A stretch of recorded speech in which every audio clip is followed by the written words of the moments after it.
Affairs പഠിക്കാതെ പിന്നെ എന്ത് ചെയ്യും? കറണ്ട് അഫയേഴ്സ് പഠിക്കണ്ടേ? നമ്മൾ കറണ്ട് അഫയേഴ്സ് പഠിക്കാനല്ലേ ഇവിടെ വന്നിരിക്കുന്നത് അല്ലേ? ക്ലാസ് കേൾക്കും, അത് മതി, അത് മതി. കുറച്ച് ദിവസം കേട്ട് കഴിയുമ്പം ആ പഠിച്ചതൊക്കെ ഓർമ്മ കിട്ടുന്നുണ്ടോ? റിപ്പീറ്റ് ആയിട്ട് എവിടെങ്കിലുമൊക്കെ കാണുമ്പോഴും കേൾക്കുമ്പോഴും ഒക്കെ ഇത് ഞാൻ പഠിച്ചതായിരുന്നു എന്നൊരു ഓർമ്മ വരുന്നുണ്ടോ?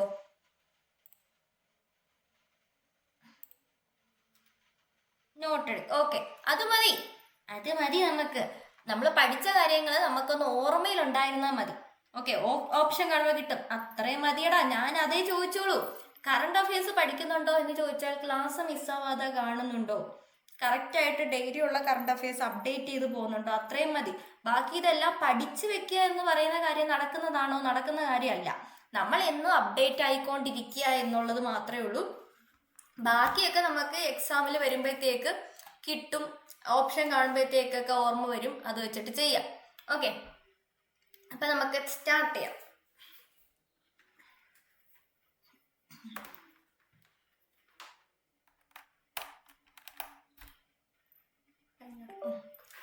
ഓക്കെ, അപ്പൊ ആദ്യം തന്നെ സിരിക്ക് കൂട്ടായി ഗൂഗിൾ എന്നൊരു ന്യൂസ് ഉണ്ടായിരുന്നു. എന്താ പറഞ്ഞേക്കുന്നത്? നമ്മുടെ വിർച്വൽ അസിസ്റ്റന്റ് ആയിട്ടുള്ള സിരി ആരുടേതാണ്?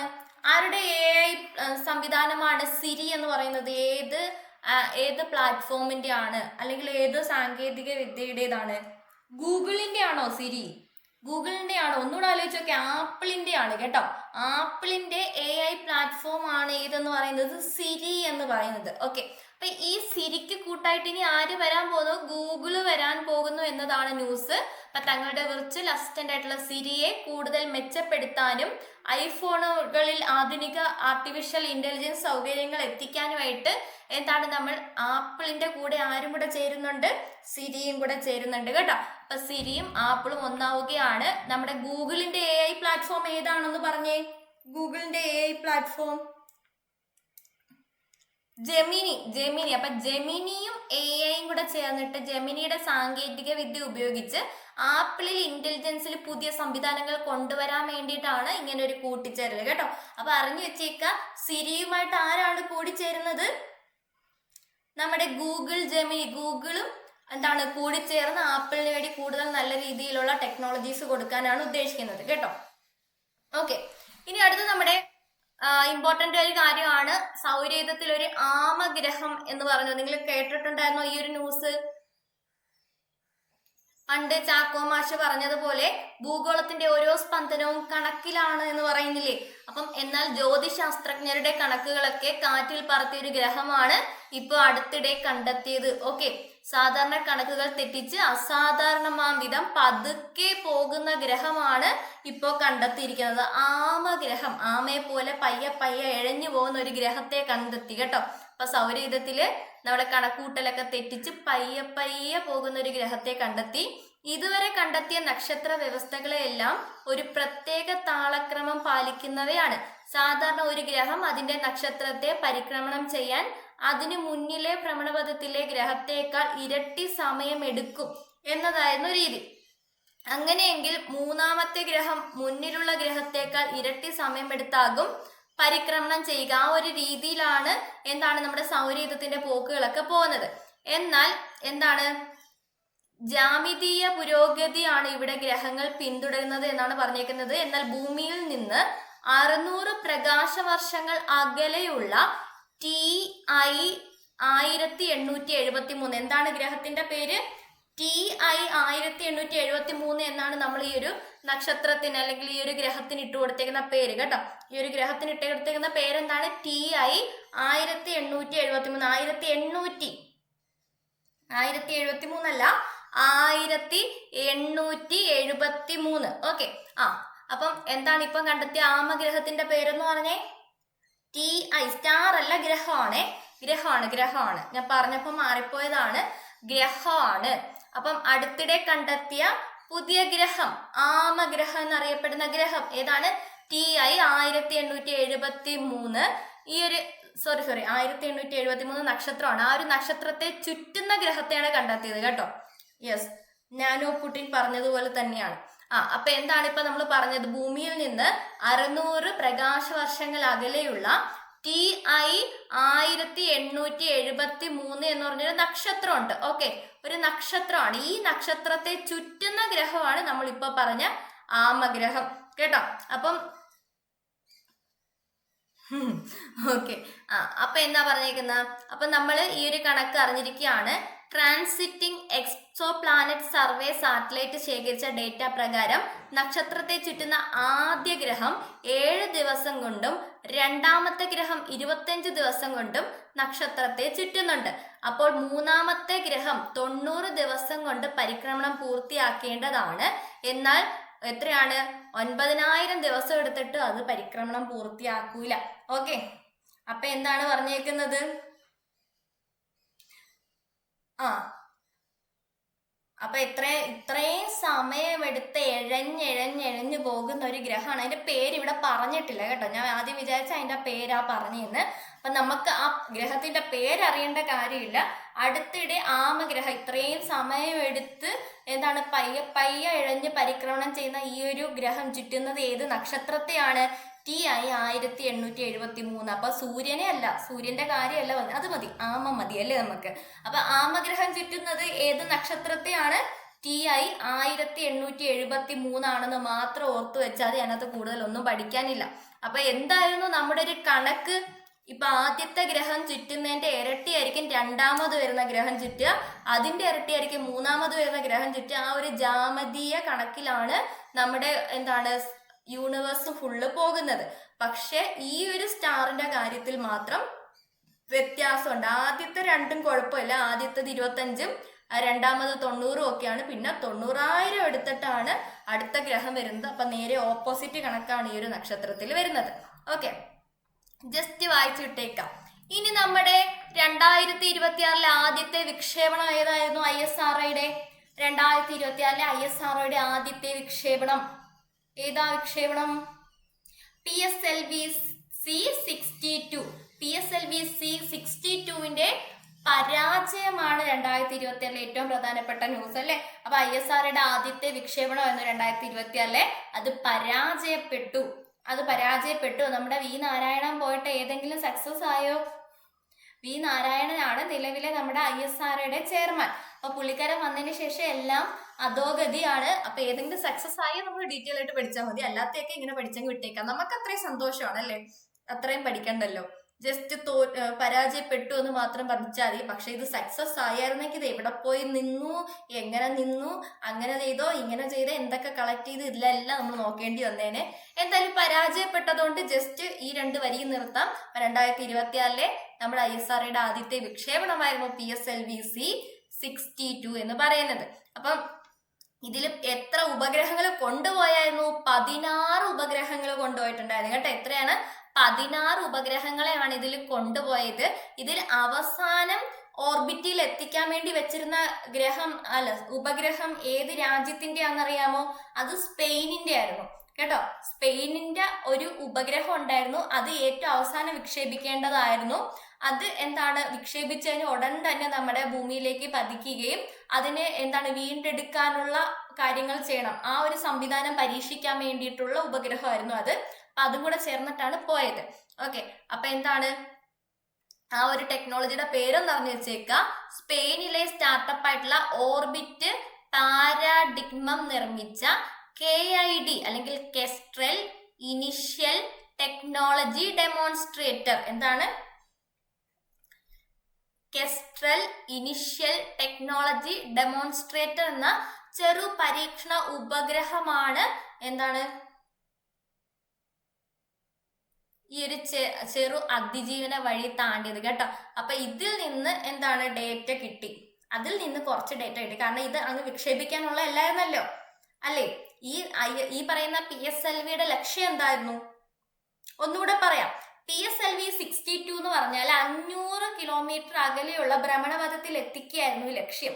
ഓക്കെ, 500 കിലോമീറ്റർ അകലെയുള്ള ഭ്രമണപഥത്തിൽ എത്തിക്കണമായിരുന്നു. പക്ഷെ ഒരു 400 കടന്നപ്പോഴത്തേക്ക് ഇത് ഇങ്ങ് താഴെ പോയി. ഓക്കെ, അതിന് കൂടുതൽ മുകളിലോട്ട് പൊങ്ങാൻ പറ്റിയില്ല. പക്ഷെ ഈ സ്പെയിനിൽ നിന്ന് ഇതിന്റെ കൂടെ കൊണ്ടുപോയ ഉപഗ്രഹത്തിന്റെ പ്രത്യേകത എന്താ? അതിനെ അവസാനമാണ് വിക്ഷേപിക്കേണ്ടത്. ആ വിക്ഷേപിക്കുന്ന സാധനം എന്താ ചെയ്യുക, അത് മേളിൽ നിൽക്കല്ല, അത് അവിടുന്ന് നേരെ താഴേക്ക് വരണം. അങ്ങനെ താഴേക്ക് വന്ന് കടലിൽ വീഴും. കടലിൽ വീണ് കഴിയുമ്പോഴത്തേക്ക് ഇതിനെ വീണ്ടെടുക്കണം. ആ ഒരു പരീക്ഷണമാണ് ഇതിന്റെ ചെയ്യുന്നത്. മനസ്സിലായോ? ആ ഒരു വീണ്ടെടുക്കൽ പരീക്ഷണം നടത്താൻ വേണ്ടിയാണ് സ്പെയിൻ അങ്ങനെ ഒരു ഉപഗ്രഹത്തെ നിർമ്മിച്ചത്. ഓക്കെ, ക്ലിയർ ആണോ? ഇത്രയും ക്ലിയർ ആണോ? ഇത്രയും ക്ലിയർ ആണോ? അപ്പം ഈ ഒരു മൂന്നാം ഘട്ടം ആയപ്പോഴത്തേക്ക് നമ്മുടെ PSLV-C62 പരാജയപ്പെട്ടു. പക്ഷെ ഇതിൽ വിക്ഷേപിക്കാനല്ലേ പറ്റാതുള്ളൂ. താഴോട്ട് വരുന്ന വഴിക്ക് ഏതെങ്കിലും സാധനത്തിനെ താഴോട്ട് ഇട്ടൂടെ? അപ്പൊ താഴേക്ക് ഇടാൻ വേണ്ടി കൊണ്ടുപോയ സാധനമാണ് ഏത്? നമ്മുടെ കെസ്ട്രൽ ഇനിഷ്യൽ ടെക്നോളജി ഡെമോൺസ്ട്രേറ്റർ, അല്ലെങ്കിൽ KID എന്ന് പറയുന്നത്. ഓക്കെ, കിഡ് എന്ന് പറയുന്നത്. അപ്പൊ ഈ കിഡ് എന്ന് പറയുന്ന ചെറു പരീക്ഷണ ഉപഗ്രഹമാണ് അതിജീവന വഴി താണ്ടിയത്. ഇതിൽ നിന്നും ഉള്ള ഡേറ്റകൾ തങ്ങൾക്ക് ലഭിച്ചതായിട്ട് ഓർബിറ്റൽ പരാഡിഗ്മം പറഞ്ഞു. അപ്പൊ ഇതിലെന്താണ് വിജയിച്ചു എന്ന് പറയാൻ പറ്റിയ ഒരേ ഒരു സാധനം ഏതാണ്? കിഡാണ്. ആരുടെയെങ്കിലും തലയിൽ വീണാലോ മിസ്സെന്ന്? ആരുടെയും തലയിൽ വീണില്ല, അങ്ങനൊന്നും വീഴില്ല. നമ്മുടെ ഭൂമിയിലെ 70% എന്താണ്? കടലാണ്. ഓക്കെ, എന്ത് സാധനമാണെങ്കിലും ആ കടലിൽ അഥവാ പാളിപ്പോയാലും കടലിൽ വീഴുന്ന കണക്കാണ് അവർ വിക്ഷേപിക്കുന്നത് കേട്ടോ.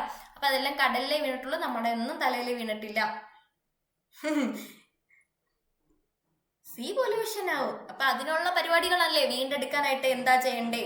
അതിനുള്ള പരീക്ഷണങ്ങളാണ് നടത്തുന്നത്. നമ്മുടെ ഓഷ്യനും സ്പേസും ഒക്കെ നമ്മുടെ ഇതേണക്കുള്ള വിക്ഷേപണങ്ങൾ നടത്തി പൊല്യൂട്ടഡ് ആണ്. അപ്പം അതിനെ വീണ്ടെടുക്കാനുള്ള പരീക്ഷണങ്ങളാണ് ഇപ്പൊ നടത്തിക്കൊണ്ടിരിക്കുന്നത്. അതിന്റെ ഒരു ഭാഗമായിരുന്നു നമ്മുടെ കിഡ് എന്ന് പറയുന്ന നമ്മുടെ സ്പെയിനിന്റെ പരീക്ഷണം കേട്ടോ. അപ്പൊ അതിന്റെ ഡേറ്റാസ് കിട്ടിയിട്ടുണ്ട്. അപ്പൊ അത് അങ്ങനെ പരാജയം എന്ന് പറയാനായിട്ട് സാധിക്കില്ല കേട്ടോ. അപ്പൊ നമ്മുടെ PSLV-62 നിന്ന് വേർപെട്ട ശേഷം ഉപഗ്രഹം സ്വിച്ച് ഓൺ ആയതായും ഡേറ്റകൾ കൈമാറിയതായിട്ടും ആ ഒരു കമ്പനി അറിയിച്ചിട്ടുണ്ട്. അപ്പൊ എന്തായാലും സ്പെയിനിന് വലിയ നഷ്ടമൊന്നും വന്നിട്ടില്ല, കുറച്ച് ഡേറ്റ കിട്ടിയിട്ടുണ്ട്. ഓക്കെ, എന്നാലും അത്ര ഉയരത്തിൽ ഇടാൻ പറ്റിയില്ലെന്നേ ഉള്ളൂ. അവര് പോയി പറക്കട്ടെ, എനിക്ക് വയ്യ.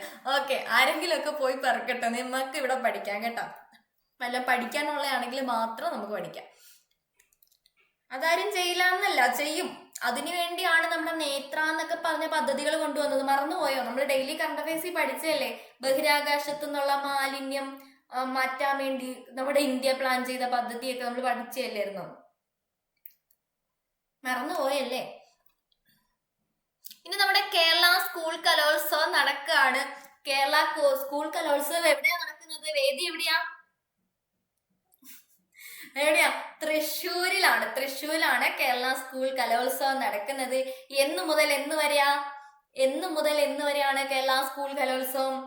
ജനുവരി 14 മുതൽ 18 വരെയാണ് അല്ലെ? ജനുവരി 14 മുതൽ 18 വരെയാണ്. അതായത് ഇന്നലെ കഴിഞ്ഞു. നിങ്ങൾ ഓട്ടം തുള്ളൽ കണ്ടായിരുന്നോ? TV-ലൊക്കെ കാണിച്ചല്ലോ. കുറച്ച് കണ്ടില്ലേ? ഇത്രയും വൈറലായിട്ടുള്ള സാധനം കണ്ടില്ല? റീലിൽ കണ്ട മതിയല്ലോ, അത് മതിയല്ലോ. ഹോസ്റ്റലിൽ TV-ഇല്ല, ഫോണില്ലേ നസീറെ? ഓക്കെ, എന്തായാലും ആവട്ടെ. അപ്പൊ സംഭവം കൊള്ളായിരുന്നു, പൊളിയായിരുന്നു. അപ്പൊ നമ്മുടെ 2026 ജനുവരി 14 മുതൽ 18 വരെ തൃശ്ശൂർ ജില്ലയിലാണ് എന്ത് നടന്നത്? കേരള സ്കൂൾ കലോത്സവം 2026 നടന്നത്. ഓക്കെ, ക്ലിയർ ആണല്ലോ? അപ്പം അതൊന്ന് അറിഞ്ഞു വെച്ചേക്ക. ബാക്കി നമുക്ക് ഡീറ്റെയിൽ ആയിട്ട് പിന്നീട് നോക്കാം. ഇനി നമ്മുടെ സുഗതകുമാരി പുരസ്കാരം ആർക്കാണ് കിട്ടിയത്? സുഗതകുമാരി പുരസ്കാരം പ്രഭാവർമ്മയ്ക്കാണ് കിട്ടിയത്. ആ ലിങ്ക് വരെ കൊണ്ടിട്ട് നാനോ കുട്ടിന് ഇനി എന്ത് വേണം? ഓക്കെ, അപ്പൊ സുഗതകുമാരി പുരസ്കാരം ആർക്കാ കിട്ടിയ പറഞ്ഞേ? ആർക്കാ? പ്രഭാവർമ്മയ്ക്കാണ്. നിങ്ങൾ PDF ഒന്നും വായിച്ചു നോക്കിയില്ലേ? ഞാൻ ഇന്നലെ നിങ്ങൾക്ക് അയച്ചു തന്നെയല്ലായിരുന്നോ PDF? ഒന്ന് നോക്കിക്കൂടായിരുന്നോ? ആർക്കാ കിട്ടിയത്? പ്രഭാവർമ്മയ്ക്കാണ് 2026 സുഗതകുമാരി പുരസ്കാരം കിട്ടിയത്. നമ്മുടെ പ്രഭാവർമ്മയുടെ കൃതി ഏതായിരുന്നു? കഴിഞ്ഞ വർഷം പഠിച്ച അതേ കൃതിയാണ്, പുതിയ കൃതിക്കൊന്നും അല്ല കൊടുത്തത്. കഴിഞ്ഞ വർഷം നമ്മൾ പഠിച്ച കൃതി ഏതായിരുന്നു? രൗദ്രസ്വാത്തികം. ഏതാണ്? രൗദ്രസ്വാത്തികം. ഓക്കെ, രൗദ്രസ്വാത്തികം പഠിച്ചു വെച്ചേക്കണം. ആരുടെ കൃതിയാണ്? പ്രഭാവർമ്മയുടെ കൃതിയാണ്, ഇമ്പോർട്ടന്റ് ആണ്. ഓക്കെ, അപ്പം 25,000 രൂപയാണ് ഈ ഒരു പുരസ്കാരത്തിന്റെ സമ്മാനത്തുക. അത്ര അറിഞ്ഞു വെച്ചാൽ ഇത്രയും മതി. ഇനി നമ്മുടെ പ്രേം നസീർ പുരസ്കാരം ആർക്കാ കൊടുത്തേന്നറിയാം? പ്രേം നസീർ പുരസ്കാരം പ്രിയദർശൻ. പ്രേം നസീർ പുരസ്കാരം കിട്ടിയത് ആർക്കാണ്? പ്രിയദർശനാണ്. അതും ആർക്ക് കിട്ടിയെന്ന് മാത്രം അറിഞ്ഞാൽ മതി, കൂടുതൽ ഡീറ്റെയിൽ ആയിട്ട് ഒന്നും അറിയേണ്ട കാര്യമില്ല. ഓക്കെ, ഇനി നമ്മുടെ ക്രൂ 11 ദൗത്യ സംഘം നാളെ മടങ്ങും എന്നൊരു ന്യൂസ് ഉണ്ടായിരുന്നു നമ്മുടെ 14-ാം തീയതി. എന്റെ പേരിൽ അവാർഡുണ്ടല്ലോ നസീർ. നിന്റെ പേരിലുള്ള അവാർഡ് ഇപ്പൊ നീ പഠിച്ചല്ലോ. ഇനി ഞാൻ ഇടയ്ക്ക് നിന്നോട് ഇതേ ചോദ്യം ചോദിക്കാം, പ്രേം നസീർ പുരസ്കാരം ആർക്കാ കിട്ടിയത്, നീ തെറ്റിച്ചാ നോക്കിക്കോ. ഓക്കെ, അപ്പൊ ക്രൂ 11 ദൗത്യ സംഘം എന്താണ്? നമ്മുടെ ക്രൂ 11 ദൗത്യ സംഘം ഭൂമിയിലേക്ക് മടങ്ങും. അമേരിക്കൻ സമയം എന്താണ്? നമ്മുടെ ജനുവരി 14 പറഞ്ഞേക്കുന്നത്. ജനുവരി 14 5 മണിക്കാണ് മടങ്ങുന്നത്. ഇന്ത്യൻ സമയം എന്താണ്? പുലർച്ചെ 3 മണി. അതായത് ഇന്ത്യൻ സമയം നോക്കുകയാണെങ്കിൽ ജനുവരി 15 കേട്ടോ. അമേരിക്കൻ സമയമാണെങ്കിൽ 14, ഇന്ത്യൻ സമയമാണെങ്കിൽ ജനുവരി 15 ക്രൂ 11 സംഘം ഭൂമിയിലേക്ക് തിരിച്ചെത്തിയത് കേട്ടോ. ഓക്കെ, അപ്പൊ ഡേറ്റ് എന്നാണ്? ജനുവരി 15. നമുക്ക് ജനുവരി 15 മതി, കാരണം നമ്മൾ ഇന്ത്യയിലാണ് എക്സാം എഴുതുന്നത് അല്ലെ. ഓക്കെ, അപ്പം അൺഡോക്ക് ചെയ്യുക. സ്പേസ് എക്സിന്റെ ഡ്രാഗൺ പേടകം കാലിഫോർണിയയുടെ തീരത്തെടുത്ത് ശാന്ത സമുദ്രത്തിൽ ഇറങ്ങും. അപ്പൊ ഇത് എവിടെ ഇറങ്ങുന്നത്? ശാന്ത സമുദ്രത്തിലാണ് ഇറങ്ങുന്നത്, അല്ലെങ്കിൽ നമ്മുടെ പസഫിക് ഓഷനിലാണ് ഇറങ്ങുന്നത്. അപ്പം ഏത് പേടകത്തിലാണ്? ഡ്രാഗൺ പേടകത്തിലാണ് അവർ തിരിച്ചു വരുന്നത്. അപ്പൊ ക്രൂ 11 സംഘം എന്താണ്? ഭൂമിയിലേക്ക് തിരിച്ചെത്തുകയാണ്. എന്നാണ്? ജനുവരി 15, 2026 തിരിച്ചു വന്നത്. ഏതാണ് പേടകം? സ്പേസ് എക്സിന്റെ ഡ്രാഗൺ പേടകത്തിലാണ് തിരിച്ചെത്തിയത്. എത്ര പേരുണ്ടായിരുന്നെന്ന് അറിയാമോ? 4 പേരായിരുന്നു ഉണ്ടായിരുന്നത്. എത്ര പേരാണ്? 4 പേരാണ് ഈ ഒരു സംഘത്തിൽ ഉണ്ടായിരുന്നത്. ഇനി അടുത്ത സംഘം എന്നാ പോകുന്നത്?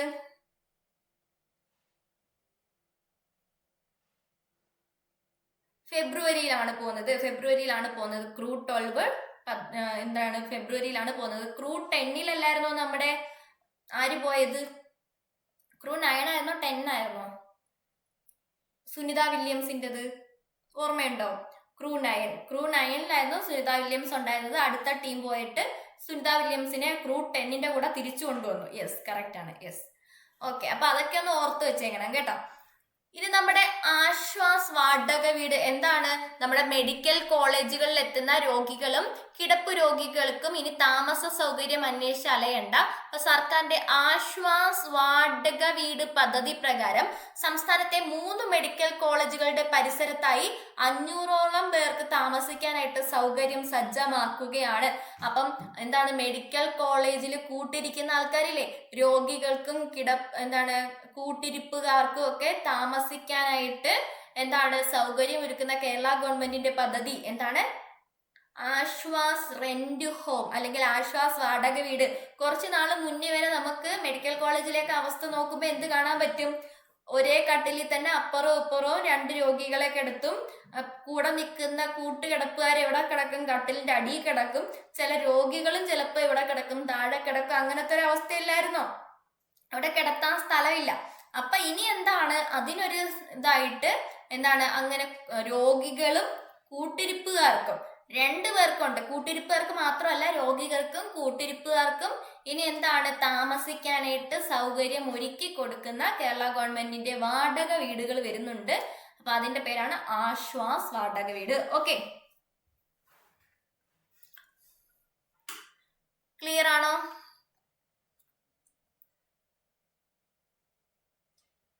യെസ്, അപ്പൊ എത്ര മെഡിക്കൽ കോളേജിലെന്നാ പറഞ്ഞേ? 3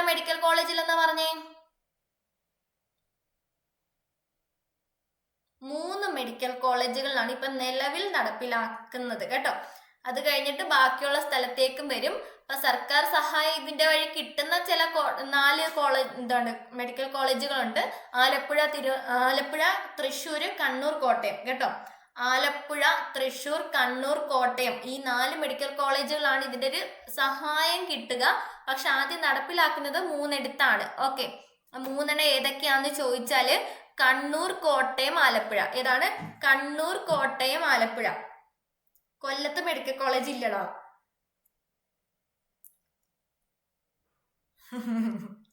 ഓക്കെ, അപ്പൊ എന്താണ്? കണ്ണൂർ, കോട്ടയം, ആലപ്പുഴ മെഡിക്കൽ കോളേജുകളിലാണ് ഈ ഒരു പദ്ധതി ആദ്യം നടപ്പിലാക്കുന്നത്. ഓക്കെ, ഞങ്ങൾക്ക് പക്ഷെ പാരിപ്പള്ളി ഉണ്ട്. പാരിപ്പള്ളി ESI മെഡിക്കൽ കോളേജ് ഉണ്ട്. അത് ESIയുടെതാ. പക്ഷെ അത് മെഡിക്കൽ കോളേജ് അല്ല, ESIയുടെ മെഡിക്കൽ കോളേജ് ഉണ്ടല്ലോ, അത് 2 കൊല്ലത്താണ്, ആശ്രാമത്തും അരിപ്പള്ളിയിലും. ESIയുടെ. യെസ്, അതും PSCയുടെ ചോദ്യമാണ്, അതുകൊണ്ടാണ് ഞാൻ പറഞ്ഞത്. യെസ്, അപ്പൊ അത് ക്ലിയർ ആണല്ലോ. അപ്പൊ ആശ്വാസ് വാടക വീട് പദ്ധതി ഏതൊക്കെ മെഡിക്കൽ കോളേജുകളിലാണ്? കണ്ണൂര്, കോട്ടയം, ആലപ്പുഴ. ക്ലിയർ ആണല്ലോ. എവിടെയായി പദ്ധതി ആരംഭിച്ചതെന്ന് അറിയാമോ? തൃശ്ശൂരിലാണ് ഈ ഒരു പദ്ധതി ആരംഭിച്ചത് കേട്ടോ. അപ്പൊ പദ്ധതി ആരംഭിച്ചത് എന്താണ്? തൃശ്ശൂരിലാണ്. അപ്പൊ ആദ്യമായിട്ട് ആശ്വാസ് വാടക വീട് പദ്ധതി നടപ്പിലാക്കിയത്. രണ്ടാമതാണ് ഇപ്പൊ 3 ജില്ലകളിലേക്ക് കൊണ്ടുവന്നേക്കുന്നത്. ഏതൊക്കെയാണ്? കോട്ടയം, കണ്ണൂർ, ആലപ്പുഴ. ഇപ്പൊ മൊത്തം എത്ര മെഡിക്കൽ കോളേജുകളിൽ ആശ്വാസ് പദ്ധതി ഉണ്ട്? ആശ്വാസ് വാടക വീട് പദ്ധതി എത്ര മെഡിക്കൽ കോളേജിലുണ്ട്? 4 മെഡിക്കൽ കോളേജിലുണ്ട്. ഓക്കെ ആണല്ലോ. ഓക്കെ, ക്ലിയർ ആണോ? ക്രിസ്റ്റൽ ക്ലിയർ ആയോ?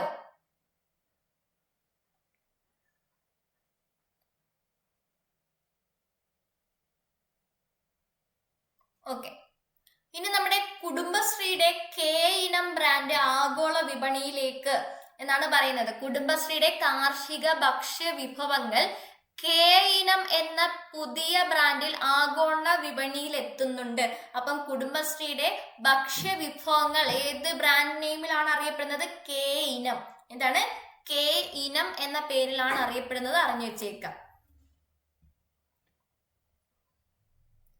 നമ്മുടെ പുഞ്ചകൃഷിക്ക് പ്ലാസ്റ്റ് ഭീഷണി എന്ന് പറഞ്ഞൊരു ന്യൂസ് ഉണ്ട്. ഇത് നമ്മുടെ അഗ്രികൾച്ചറുമായിട്ട് ബന്ധപ്പെട്ട് ഏതോ ഒരു SCERT ചാപ്റ്ററിൽ ഇതുമായിട്ട് ബന്ധപ്പെട്ട് കണ്ടന്റ് ഉണ്ട് കേട്ടോ. ഏതാണെന്ന് എനിക്ക് ഓർമ്മയില്ല. മണ്ണിൽ പൊന്നി വിളയിക്കാമാണോ അതിന്റെ എന്തോ 5ഓ 6ഓ ക്ലാസ്സിലാണ്. അപ്പൊ അതിലേതോ ഒരു ചാപ്റ്ററിൽ ഈ ഒരു ചെടികളെ ബാധിക്കുന്ന രോഗങ്ങൾ ഉണ്ട്. അപ്പൊ അത് നിങ്ങളൊന്ന് നോക്കിയേക്കണം. പുഞ്ചകൃഷിയിലെ ബ്ലാസ്റ്റ് അല്ലെങ്കിൽ കളവാട്ടം രോഗബാധയും മുഞ്ഞയുടെ സാന്നിധ്യവും കർഷകരെ ആശങ്കയിലാക്കുന്നു എന്നാണ് പറയുന്നത്. ഇതിനകത്ത് വേറെ ഒന്നും പഠിക്കാനില്ല. അപ്പം നമ്മുടെ പുഞ്ചകൃഷി എന്ന് പറഞ്ഞാൽ എന്താണ്? പുഞ്ചകൃഷി എന്തുവാ?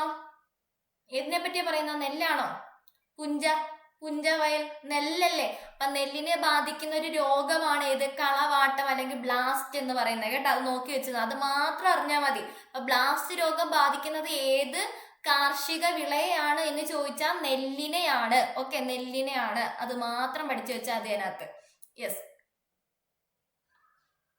ഇനി രാജ്യത്തിലെ ഓട്ടോ ഇമ്മ്യൂൺ രോഗബാധിതരിൽ 10ൽ 7 സ്ത്രീകളാണ് എന്ന് കണ്ടെത്തിയിട്ടുണ്ട് കേട്ടോ. Delhi all India institute of medical സയൻസിന്റെ ആണ് പുതിയ കണ്ടുപിടുത്തം, അല്ലെങ്കിൽ നമ്മുടെ എയിംസിന്റെ ആണ് പുതിയ കണ്ടുപിടുത്തം. എന്താണ്? ഓട്ടോ ഇമ്മ്യൂൺ രോഗബാധിതരിൽ 10ൽ 7 ആരാണ്? സ്ത്രീകളാണ്. എന്തായിരിക്കും കാരണം? പ്രതിരോധ ശേഷി അതിനകത്തുണ്ടാകുന്ന വ്യതിയാനങ്ങൾ, പ്രതിരോധ ശേഷിയിൽ ഉണ്ടാകുന്ന വ്യതിയാനങ്ങൾ രോഗപ്രതിരോധ സംവിധാനം സ്വന്തം കോശങ്ങളെ ആക്രമിക്കുന്ന അവസ്ഥയാണ് എന്ത്? നമ്മുടെ ഈ പറയുന്ന ഓട്ടോ ഇമ്മ്യൂൺ രോഗം എന്ന് പറയുന്നത്. അപ്പൊ എന്താണ്? പ്രതിരോധ ശേഷിയിൽ ഉണ്ടാകുന്ന വ്യതിയാനങ്ങൾ രോഗപ്രതിരോധ സംവിധാനത്തെ, അതിനകത്തുള്ള കോശങ്ങളെ ആക്രമിക്കുന്ന, നമ്മുടെ സ്വന്തം ശരീരത്തിലെ കോശങ്ങളെ സ്വയം ആക്രമിക്കുന്ന ആ ഒരു രീതിയാണ്, ആ ഒരു രോഗമാണ് ഓട്ടോ ഇമ്മ്യൂൺ രോഗം എന്ന് പറയുന്നത്. ഇത് എന്തുകൊണ്ടായിരിക്കും വരുന്നതെന്ന് അറിയാമോ? ഇത് നമ്മൾ മുന്നേ എപ്പോഴോ പഠിച്ചിട്ടുള്ളതാ, ഓർമ്മയുണ്ടോ?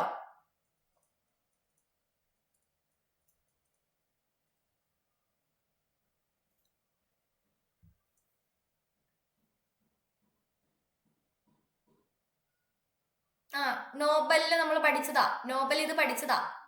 നോബൽ കൊടുത്ത സമയത്ത് ഇത് പഠിച്ചായിരുന്നു. എന്തായിരുന്നു കാരണം? ജനിതക ഘടന, ഗർഭധാരണ പ്രായമുള്ളവർക്കൊക്കെയാണ് ഇത് വരുന്നത്. രോഗബാധിതർ കൂടുതലും ഗർഭധാരണ പ്രായത്തിലുള്ളവരാണ്. ഹോർമോൺ മാറ്റങ്ങൾ, ജനിതക ഘടന, മലിനീകരണം, ഇതൊക്കെയാണ് പ്രധാനപ്പെട്ട പ്രശ്നം. ഇത് മാത്രമല്ല, നമ്മള് വീട്ടില് നിങ്ങൾക്ക് നിങ്ങളുടെ അമ്മമാർക്ക് ഒരു 50-ന് മേളിൽ പ്രായമുണ്ടെങ്കിൽ അവർ ചെയ്യുന്ന ഒരു പ്രധാനപ്പെട്ട കാര്യം എന്താണ്? ഒരു പനി വന്നു കഴിഞ്ഞാൽ ഹോസ്പിറ്റലിൽ പോവുകയോ സ്വന്തമായിട്ട് പാരസെറ്റാമോൾ എടുത്ത് കഴിക്കുവോ? ഒരു പനി ചുമയൊക്കെ വന്നാൽ ഹോസ്പിറ്റലിൽ പോകാൻ പൊതുവെ ഒരു 50 വയസ്സിന് മുകളിലുള്ള ആൾക്കാർക്ക് മടിയാണ്. ചുക്ക് കാപ്പി പിന്നെയും കുഴപ്പമില്ല, സ്വന്തമായിട്ട് കഴിഞ്ഞ പ്രാവശ്യം ഈ അസുഖം വന്നപ്പോൾ ഡോക്ടർ ഇന്ന മരുന്നാ തന്നത്. അടുത്ത തവണ ഏകദേശം അതേ കണക്ക് ഒരു പനിയും ഇതും വരുമ്പോൾ അവർ പറയും ഈ മരുന്ന് തന്നെ മതി, കഴിഞ്ഞ പ്രാവശ്യം ഡോക്ടർ ഇതാ തന്നത്, എന്തിനാ അവിടം വരെ പോകുന്നത് അല്ലേ? അങ്ങനെ പറയൂലേ? ഡോളോ തരും. പനിയാണെങ്കിൽ ഉടനെ ഡോളോ അല്ലെങ്കിൽ പാരസെറ്റാമോൾ തരും. ചുമ വന്നു കഴിഞ്ഞാൽ ഏതെങ്കിലും ആന്റിബയോട്ടിക് എടുത്ത് തരും, അല്ലെങ്കിൽ അവർ കഴിക്കും, പറഞ്ഞാൽ കേൾക്കില്ല, നമ്മളെയും കൂടെ തീറ്റിക്കും അല്ലേ? നമ്മളും പനിയാണ് ഹോസ്പിറ്റലിൽ പോകണമെന്ന് പറഞ്ഞാൽ എന്തിനതാ ഇരിക്കുന്ന മരുന്ന്, കഴിഞ്ഞ പ്രാവശ്യം മേടിച്ച മരുന്ന് ഇപ്പോഴും തീർന്നിട്ടില്ല, അതങ്ങ് കഴിച്ചാൽ മതി എന്ന് പറയും. ഇല്ലേ? സത്യമല്ലേ? അപ്പം ഇങ്ങനെയുള്ള കാര്യങ്ങൾ ഈ പറയുന്ന പാരസെറ്റാമോളോ ഡോളോ പോട്ട് ആന്റിബയോട്ടിക് കഴിച്ച എന്താ പ്രശ്നം? ആന്റിബയോട്ടിക് എന്ന് പറഞ്ഞാൽ നമ്മുടെ ബോഡിയിലുള്ള ബാക്ടീരിയ കൊല്ലാനുള്ളതല്ലേ അല്ലേ? ആന്റിബയോട്ടിക് എന്താണ്? ബാക്ടീരിയ കൊല്ലാനാണ് ഉള്ളത്. ബാക്ടീരിയ ആണ് കൊല്ലുന്നത്, വൈറസിനെ കൊല്ലാനുള്ളതല്ലത്. അപ്പം ഈ വൈറസ് രോഗം ബാധിക്കുമ്പോൾ നമ്മൾ ബാക്ടീരിയക്കുള്ളത് കഴിച്ചാൽ എങ്ങനെ ഇരിക്കും? വൈറസ് ചാവുമോ?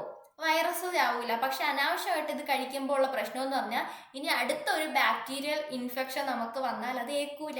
മനസ്സിലായ? ആ ഇമ്മ്യൂണിറ്റി അങ്ങ് പോയി കിട്ടും. അപ്പൊ ആ അത് മാത്രമല്ല, കറക്റ്റ് ഡോസ് ഉണ്ട് ആന്റിബയോട്ടിക്സിന്. അതറിയാമോ നിങ്ങൾക്ക്? ആന്റിബയോട്ടിക്സ് ഡോക്ടേഴ്സ് ഇത്ര ഗുളിക എന്നാൽ അത്രയും തന്നെ കഴിക്കണം.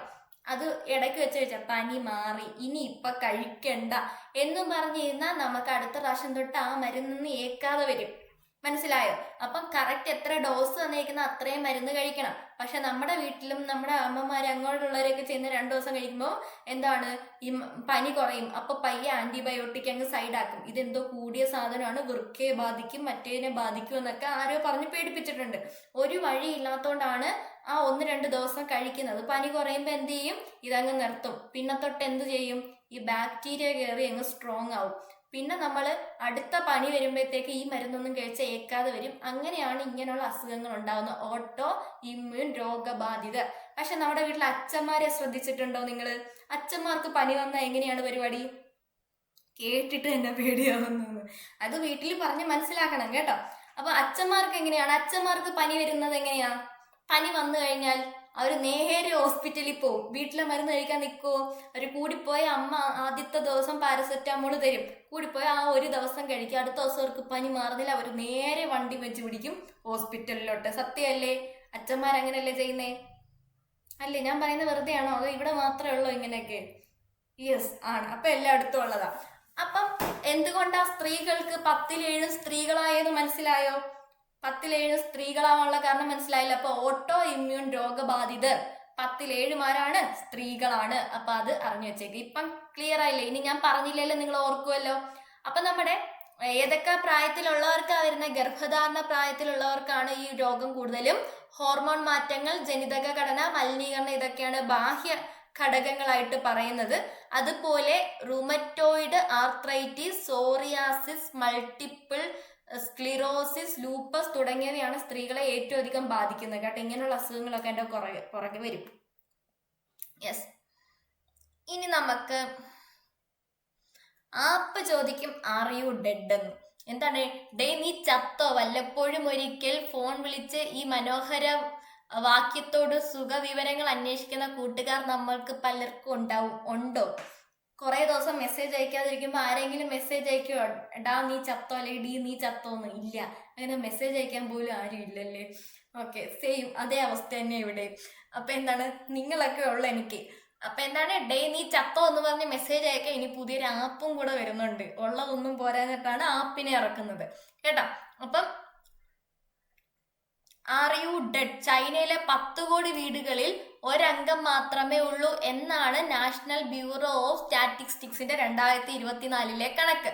അപ്പൊ ഇങ്ങനെ ഒറ്റയ്ക്ക് താമസിക്കുമ്പോൾ ആരും അറിയാതെ മരിച്ചു പോവുകയും ഇത് കണ്ടെത്താൻ വൈകുകയും ചെയ്യുന്ന ഭയം പലർക്കും ഉണ്ട്. അപ്പോഴാണ് ചെൻ ഷിങ്യു എന്ന 32കാരൻ പുതിയൊരു ആപ്പുമായിട്ട് രംഗത്ത് വന്നത്.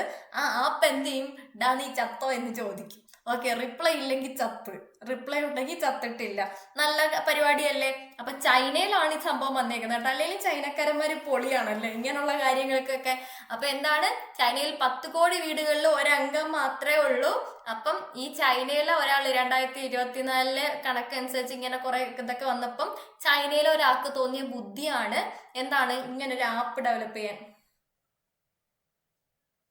മിസ് ഇന്ന് ക്ലാസ് ഫുള്ള് പേടിപ്പിക്കുന്നതാണല്ലോ. അവിടെ നസീർ ഒറ്റയ്ക്കാണോ താമസിക്കുന്നത്? അപ്പൊ വേഗം ഇൻസ്റ്റാൾ ചെയ്തോ. അപ്പൊ എന്താണ്, അപ്പൊ സ്ക്രീനിൽ എന്താണ്, ദിവസവും ഫോണിന്റെ സ്ക്രീനിൽ തെളിയുന്ന പച്ച ബട്ടണിലെ വിരൽ അമർത്തിയാൽ വീട്ടുകാർക്കും കൂട്ടുകാർക്കും നിങ്ങൾ ഇപ്പോഴും ജീവനോടെ ഉണ്ടെന്ന് ഉറപ്പിക്കാം. യുവജനങ്ങളാണ് ആപ്പിന്റെ പ്രധാന ഉപഭോക്താക്കൾ. കഴിഞ്ഞ ആഴ്ച ചൈനയിലെ ആപ്പ് സ്റ്റോറിൽ ഏറ്റവും അധികം ഡൗൺലോഡ് ചെയ്ത ആപ്പാണ് ഈ ആപ്പ് കേട്ടോ. അപ്പൊ എന്താണ്, ആർ യു ഡെഡ് ആപ്പ് ആരാ വികസിപ്പിച്ചത്? ചൈനയാണ്. ആരാന്നൊന്നും നമ്മൾ അറിയണ്ട. കൊള്ളാല്ലേ, എനിക്ക് ഇഷ്ടപ്പെട്ടു. ആരുമില്ലാതെ ഇതുപോലെ മരിക്കേണ്ടി വരുമോ എന്നാണ് പേടി എപ്പോഴും. ആണോ? അപ്പൊ ഇൻസ്റ്റാൾ ചെയ്തോ, ആർ യു ഡെഡ് ഇൻസ്റ്റാൾ ചെയ്തോ കേട്ടോ.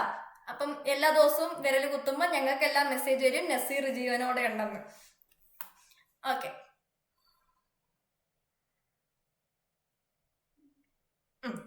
ഇനി അടുത്ത ഡൽഹി റിപ്പബ്ലിക് ദിന ആഘോഷങ്ങൾക്ക് തുടക്കമായി. പരേഡുകളുടെ ഭാഗമായിട്ട് ആകാശത്ത് യുദ്ധവിമാനങ്ങളുടെ തിരിഞ്ഞും മറിഞ്ഞും കറങ്ങിയും ഒക്കെ അഭ്യാസങ്ങൾ നടക്കും. എന്നാൽ ആകാശത്ത് അന്ന് വരെ പറന്ന പക്ഷികളൊക്കെ എവിടെ പോയെന്ന് ആലോചിച്ചിട്ടുണ്ടോ നിങ്ങൾ? റിപ്പബ്ലിക് ദിനത്തിന്റെ അന്ന് പക്ഷികളൊക്കെ എങ്ങോട്ട് പോകും?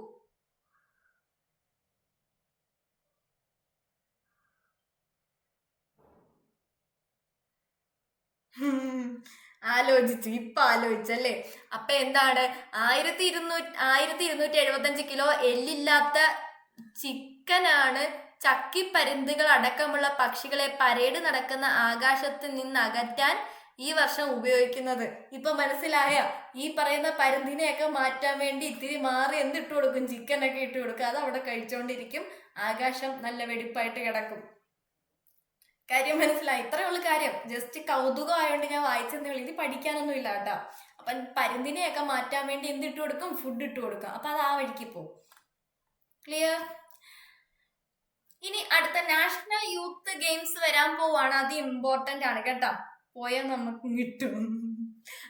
അപ്പം എന്താണ് നാഷണൽ യൂത്ത് ഗെയിംസ്? ദേശീയ ഗെയിംസ് മാതൃകയിൽ യുവതാരങ്ങൾക്ക് വേണ്ടി ദേശീയ തലത്തിൽ നാഷണൽ യൂത്ത് ഗെയിംസ് നടത്താൻ ഇന്ത്യൻ ഒളിമ്പിക് അസോസിയേഷൻ തീരുമാനിച്ചു.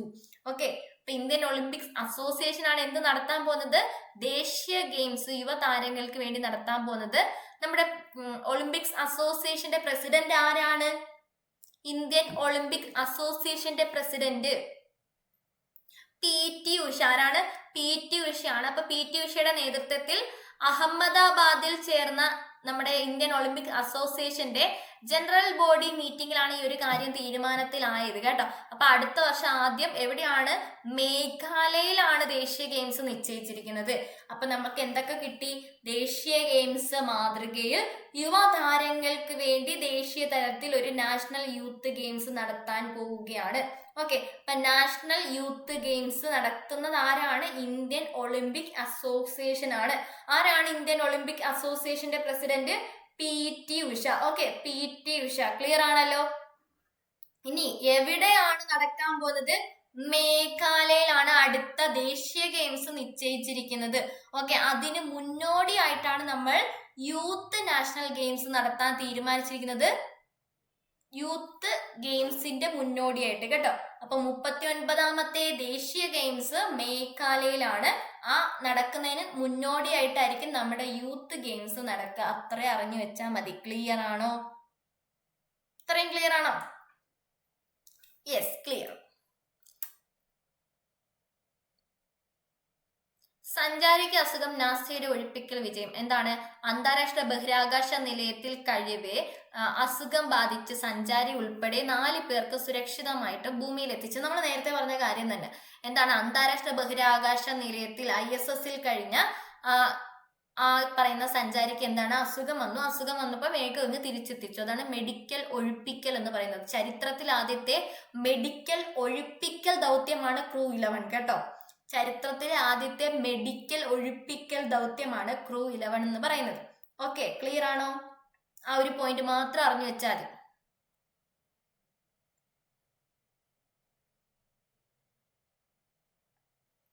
ആർക്കാണ് രോഗമെന്ന് ചോദിക്കുന്നത്? അത് അവർ വെളിപ്പെടുത്തിയിട്ടില്ല കേട്ടോ. ഇനി ബാങ്കുകളിലെയും ബാങ്കിംഗ് ഇതര ധനകാര്യ സ്ഥാപനങ്ങളിലെയും ആഭ്യന്തര ഓംബുഡ്സ്മാൻമാർക്ക് ഉപഭോക്താക്കളുടെ പരാതി തീർപ്പാക്കുന്നതിനൊപ്പം നഷ്ടപരിഹാരവും വിധിക്കാം എന്നാണ് പറഞ്ഞേക്കുന്നത്.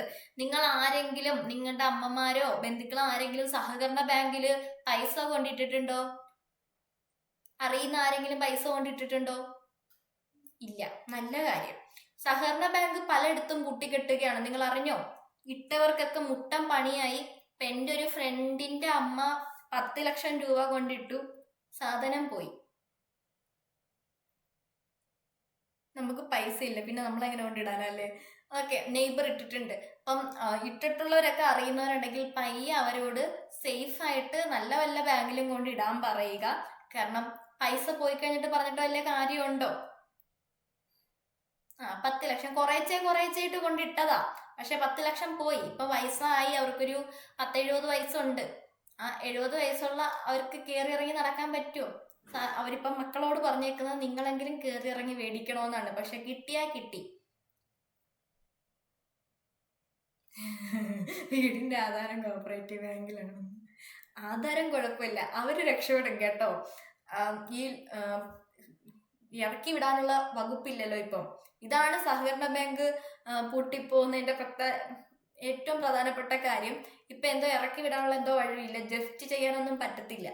ആരും ഇല്ലാത്തവരെന്ന് ഇറക്കി വിടാൻ അങ്ങനെയുള്ള വകുപ്പൊന്നും ഇല്ലാത്തത് കൊണ്ട് പൈസ തിരിച്ചു കിട്ടിയില്ലെങ്കിൽ, നമുക്കറിയാം ബാങ്കിന്റെ പരിപാടി എങ്ങനെയാണ്. ഇപ്പൊ ഞാൻ കുറച്ച് പൈസ കൊണ്ടിട്ടാൽ ആ പൈസയല്ലേ മറ്റൊരാൾക്ക് കടം കൊടുക്കുന്നത് അല്ലേ? അപ്പൊ അത് തിരിച്ചു കിട്ടിയില്ലെങ്കിൽ എന്ത് ചെയ്യും? മറ്റൊരാളുടെ പൈസ പോകും. ബാങ്ക് പൂട്ടി ആധാരം തിരിച്ചു തരും, അതൊക്കെ തരുമായിരിക്കും.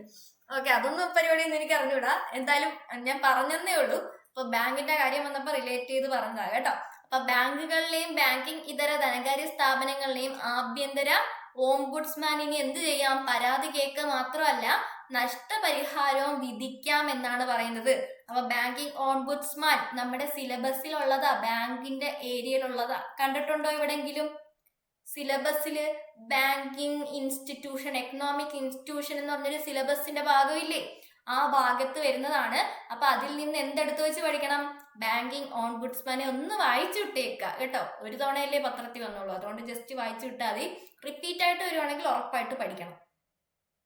ഓക്കെ, ഇനി പരിസ്ഥിതി പ്രവർത്തകൻ ജി രാജ്കുമാർ അന്തരിച്ചു. അപ്പൊ അടുത്തിടെ അന്തരിച്ച രാജ്കുമാർ ഏതു മേഖലയിൽ പ്രസിദ്ധനായ വ്യക്തിയാണ് എന്ന് ചോദിച്ചാൽ ആരാണ്? രാജ്കുമാർ ആണ്. ആരാണ്? രാജ്കുമാർ പരിസ്ഥിതി പ്രവർത്തകനാണ്. അടുത്തിടെ അന്തരിച്ച പരിസ്ഥിതി പ്രവർത്തകൻ രാജ്കുമാർ, അങ്ങനെ പഠിച്ചു വെച്ചോ. രാജ്കുമാർ ആരാണ്? പരിസ്ഥിതി പ്രവർത്തകനാണെന്ന് മാത്രം അറിഞ്ഞാൽ മതി, അതിൽ കൂടുതൽ ഒന്നും പഠിക്കാനില്ല കേട്ടോ. ഓക്കെ, അതുപോലെ അമേരിക്കൻ പൗരാവകാശ പോരാളി ക്ലോഡറ്റ് കോൾവിൻ അന്തരിച്ചു. അടുത്തൊരു വ്യക്തിയാണ് ക്ലോഡറ്റ് കോൾവിൻ. അമേരിക്ക ആയതുകൊണ്ട് പഠിക്കണ്ട, വായിച്ചു വിട്ടേക്ക കേട്ടോ. അമേരിക്കയുടെ ഒന്നും വേണ്ട, നമുക്ക് കേരളത്തിലുള്ളവരെ ഇന്ത്യയിലുള്ളവരെ തന്നെ പഠിച്ചിരുന്നില്ല, അപ്പോഴല്ലേ ഇനി ലോകത്തുള്ളവരെയൊക്കെ. അപ്പൊ അതൊക്കെ അങ്ങ് കേട്ട് കളഞ്ഞാൽ മതി. ആവശ്യമുള്ളത് നമ്മുടെ കേരളവും ഇന്ത്യയാണ്, അത് കഴിഞ്ഞിട്ട് ലോകത്തിലോട്ട് പോയാൽ മതി കേട്ടോ. ഓക്കെ, ഇനി വ്യോമസേനയ്ക്ക് ഫ്രാൻസിന്റെ 114 റാഫേൽ വാങ്ങാൻ ധാരാളം. എന്താണ്? നമ്മുടെ വ്യോമസേനയ്ക്ക് പുതിയ റാഫേൽ വരാൻ പോവുകയാണ്. 114 റാഫേലാണ് വാങ്ങാൻ ധാരണയായിട്ടുള്ളത്. ഓക്കെ, അപ്പൊ നമ്മുടെ റാഫേൽ AF-4 സ്റ്റാർ യുദ്ധവിമാനങ്ങൾ വാങ്ങാനാണ് ഇന്ത്യയും ഫ്രാൻസും തമ്മിൽ എന്താണ് ധാരണയായിട്ടുള്ളത്. അപ്പൊ റാഫേൽ എന്ന് എവിടെ കണ്ടാലും ഏത് രാജ്യത്തിൽ നിന്നാണ് നമ്മൾ മേടിക്കുന്നത്? ഫ്രാൻസ് ആണെന്ന് അറിഞ്ഞു വെച്ചേക്കുക കേട്ടോ. റാഫേൽ യുദ്ധവിമാനങ്ങൾ നമ്മൾ വാങ്ങുന്നത് ഏത് രാജ്യത്തിൽ നിന്നാണ്? ഫ്രാൻസിൽ നിന്നാണ്. ഓക്കെ, നമ്മുടെ ഇന്ത്യയിലെ ഇപ്പൊ നിലവില് 4.5 ജനറേഷൻ വരെ എത്തിയിട്ടുള്ളൂ കേട്ടോ. മാക്സിമം നമ്മുടെ യുദ്ധവിമാനങ്ങൾ മിസൈലൊക്കെ 4.5 വരെ എത്തിയിട്ടുള്ളൂ, 5Gയുടെ അപ്പുറത്തോട്ട് പോയിട്ടില്ല. അപ്പം എനിക്ക് തോന്നുന്നത് ഇത് ഇത്ര 4.5G എന്തോ ആണ്. അത് ഞാൻ കറക്റ്റ് എനിക്ക് ഓർമ്മയില്ല, പക്ഷെ എന്തായാലും നിങ്ങൾ അറിഞ്ഞു വെച്ചേക്കുക 5Gക്ക് അപ്പുറം ഒന്നും പോയിട്ടില്ല എന്ന് ഓർക്കണം കേട്ടോ. അപ്പൊ സ്റ്റേറ്റ്മെന്റിലൊക്കെ അങ്ങനെ വരികയാണെങ്കിൽ അതങ്ങ് അവോയ്ഡ് ചെയ്യാം. ക്ലിയർ ആണല്ലോ?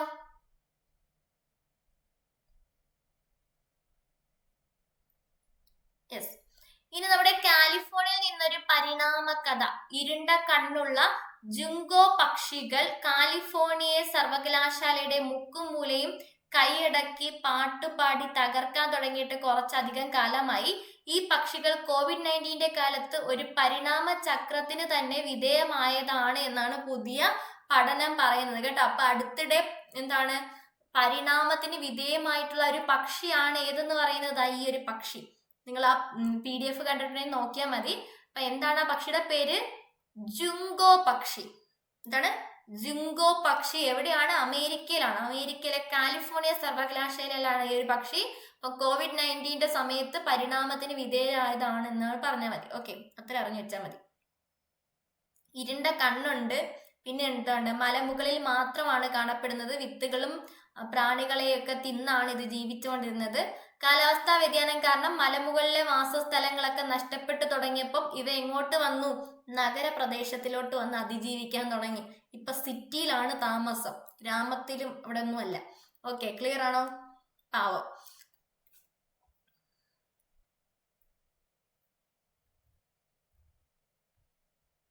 ഇനി പ്രധാനമന്ത്രി രാഷ്ട്രീയ കൃഷി വികാസ് യോജനയിൽ 3 പ്രധാന കാർഷിക പദ്ധതികൾ ലയിക്കുമെന്നാണ് പറയുന്നത്. അപ്പൊ അടുത്തൊരു പദ്ധതിയാണ്, കേന്ദ്ര പദ്ധതിയാണ് പ്രധാനമന്ത്രി രാഷ്ട്രീയ കൃഷി വികാസ് യോജന. ഓക്കെ, അതെ. അപ്പൊ എന്താണ്? 3 കാർഷിക പദ്ധതികളാണ് ഈ ഒരു പദ്ധതിയിൽ ലയിപ്പിച്ചേക്കുന്നത്. ഏതൊക്കെ പദ്ധതിയാന്ന് പഠിച്ചു വെച്ചോ. National mission on natural farming, Krishonnati Yojana, national bee and honey mission. ഈ 3 പദ്ധതികളാണ് ലയിപ്പിച്ചിട്ടുള്ളത്. അപ്പൊ ഏതൊക്കെ പദ്ധതികളാണ്? നാച്ചുറൽ ഫാമിംഗ്, എന്താണ്? Mission on natural farming, Krishonnati, അതുപോലെ ബീ ആൻഡ് ഹണി മിഷൻ. ഈ 3 പദ്ധതിയാണ് ഏതിൽ ലയിപ്പിച്ചത്? പ്രധാനമന്ത്രി രാഷ്ട്രീയ കൃഷി വികാസ് യോജനയിൽ ലയിപ്പിച്ചത്. ക്ലിയർ ആണോ? ഓക്കെ.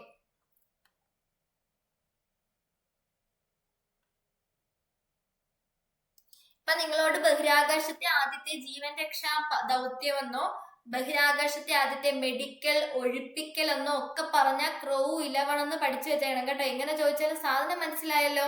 അവിടുന്ന് അസുഖം ബാധിച്ചതുകൊണ്ടാണ് അവരെ തിരിച്ചു കൊണ്ടുവന്നത്.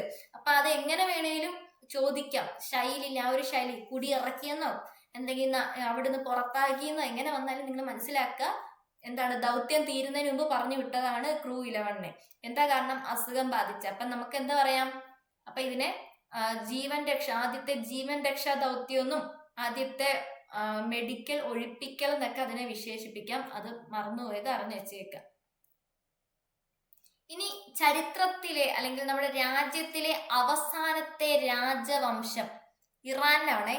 ഇറാനിലെ പ്രക്ഷോഭ ഭീതിയിൽ എരിയുകയാണ് ഇറാൻ. സാംസ്കാരികമായും ചരിത്രപരമായും ഇന്ത്യയുമായി ഏറെ അടുപ്പമുള്ളതാണ് ഈ രാജ്യം എന്നതാണ് പ്രത്യേകത കേട്ടോ. അപ്പൊ അവിടുത്തെ സംഭവങ്ങളിൽ ഇന്ത്യക്കാരും ജാഗരൂകരാണ്.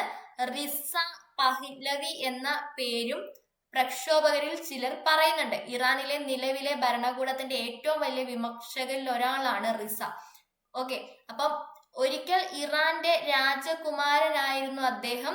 1979 ഇസ്ലാമിക വിപ്ലവത്തിൽ അധികാരം നഷ്ടപ്പെട്ട ഷാ ഭരണാധികാരിയായ മുഹമ്മദ് റിസയുടെയും റാണി ഫറയുടെയും മകൻ പഹ്ലവി എന്നാണ് ഇവരുടെ രാജവംശം അറിയപ്പെടുന്നത്.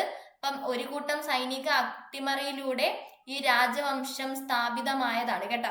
ഒരു സൈനിക അട്ടിമറിയിലൂടെയാണ് ഇറാനിൽ ഈ ഒരു റിസയുടെ പഹ്ലവി രാജവംശം സ്ഥാപിതമായത്. അപ്പം അത് എന്താണ്? അവിടുത്തെ അവസാനത്തെ രാജവംശം എന്നാണ് പറഞ്ഞേക്കുന്നത്. ഇറാന്റെ അവസാനത്തെ രാജാവാണ് ഏത്? റിസ പഹ്ലവി. ഓക്കെ, പഠിച്ചു വെച്ചേക്ക. ഇറാന്റെ അവസാനത്തെ രാജവംശത്തിലെ അവസാന രാജാവാണ് റിസ പഹ്ലവി. Okay, Pahlavi. അവിടെ ഇപ്പം പ്രക്ഷോഭം നടക്കാണ്. ബാക്കിയൊക്കെ നമുക്ക് പിന്നീട് നോക്കാം.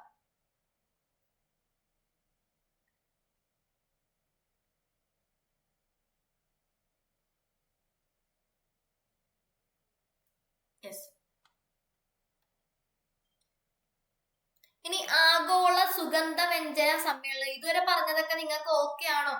ഇതുവരെ പറഞ്ഞതൊക്കെ ക്ലിയർ ആണോ? പഠിച്ചു പോകാനാണ് ഞാൻ പയ്യെ പറയുന്നത് കേട്ടോ.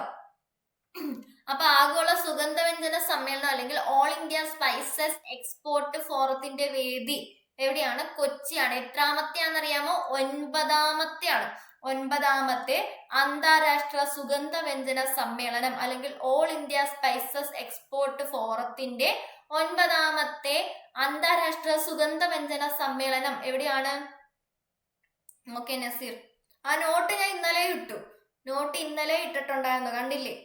ഓക്കെ, എവിടെയാണ്? കൊച്ചിയിലാണ്. 9ാമത്തെയാണെന്ന് അറിഞ്ഞു വെച്ചേക്കുക. ഫെബ്രുവരി 23 മുതൽ 26 വരെയാണ് കേട്ടോ. ഫെബ്രുവരി 23 മുതൽ 26 വരെയാണ്. കണ്ടില്ലേ?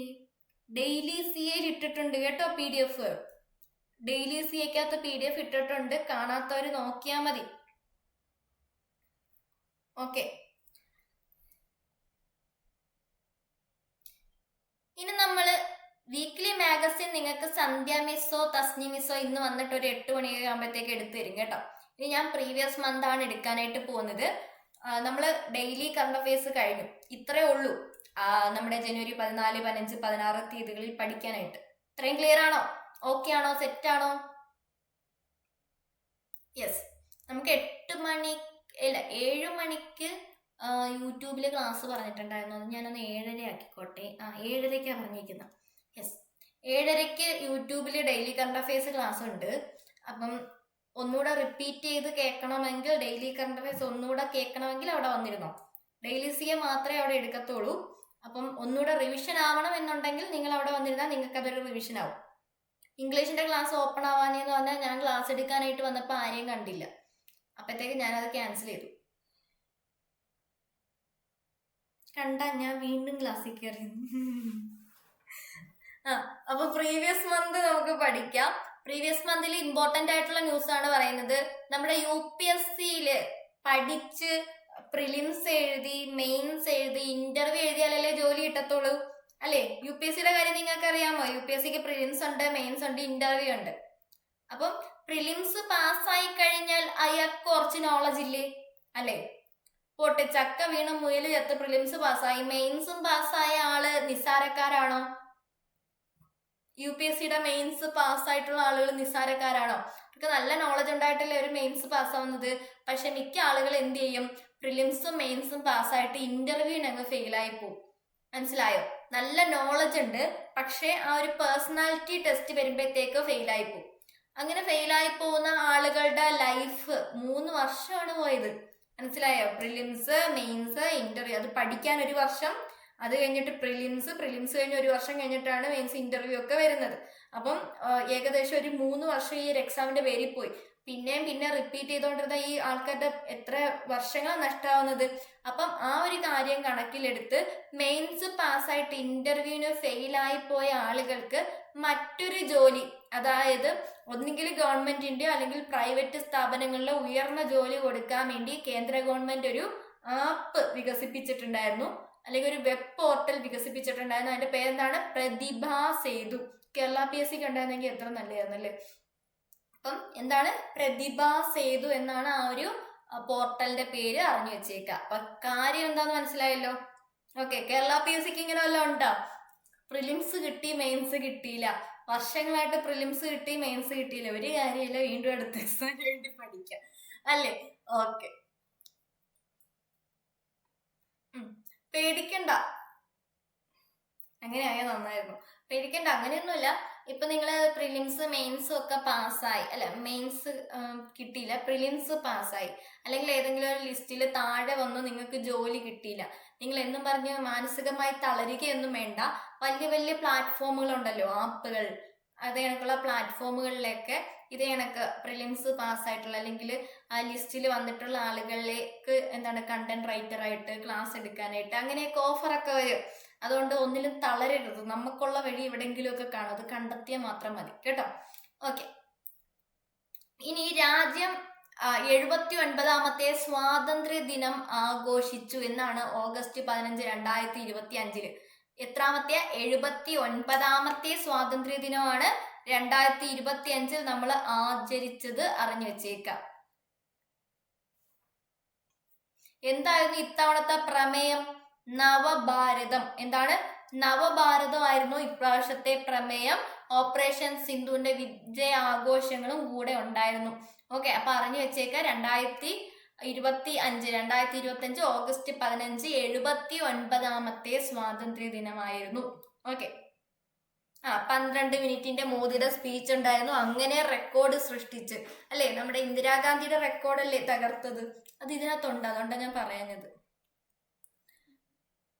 ഇനി സമുന്നതി ഈ യാത്ര. എന്താ സമുന്നതി ഈ യാത്ര? പദ്ധതിയാണ്, ഇമ്പോർട്ടന്റ് ആണ്. മുന്നോക്ക വിഭാഗത്തിലെ സാമ്പത്തികമായി പിന്നോക്കം നിൽക്കുന്ന വനിതകൾക്ക് ഈ ഓട്ടോറിക്ഷ വാങ്ങാൻ സഹായം നൽകുന്ന പദ്ധതിയാണ് സമുന്നതി ഈ യാത്ര. ഓക്കെ. അപ്പൊ എന്താണ്?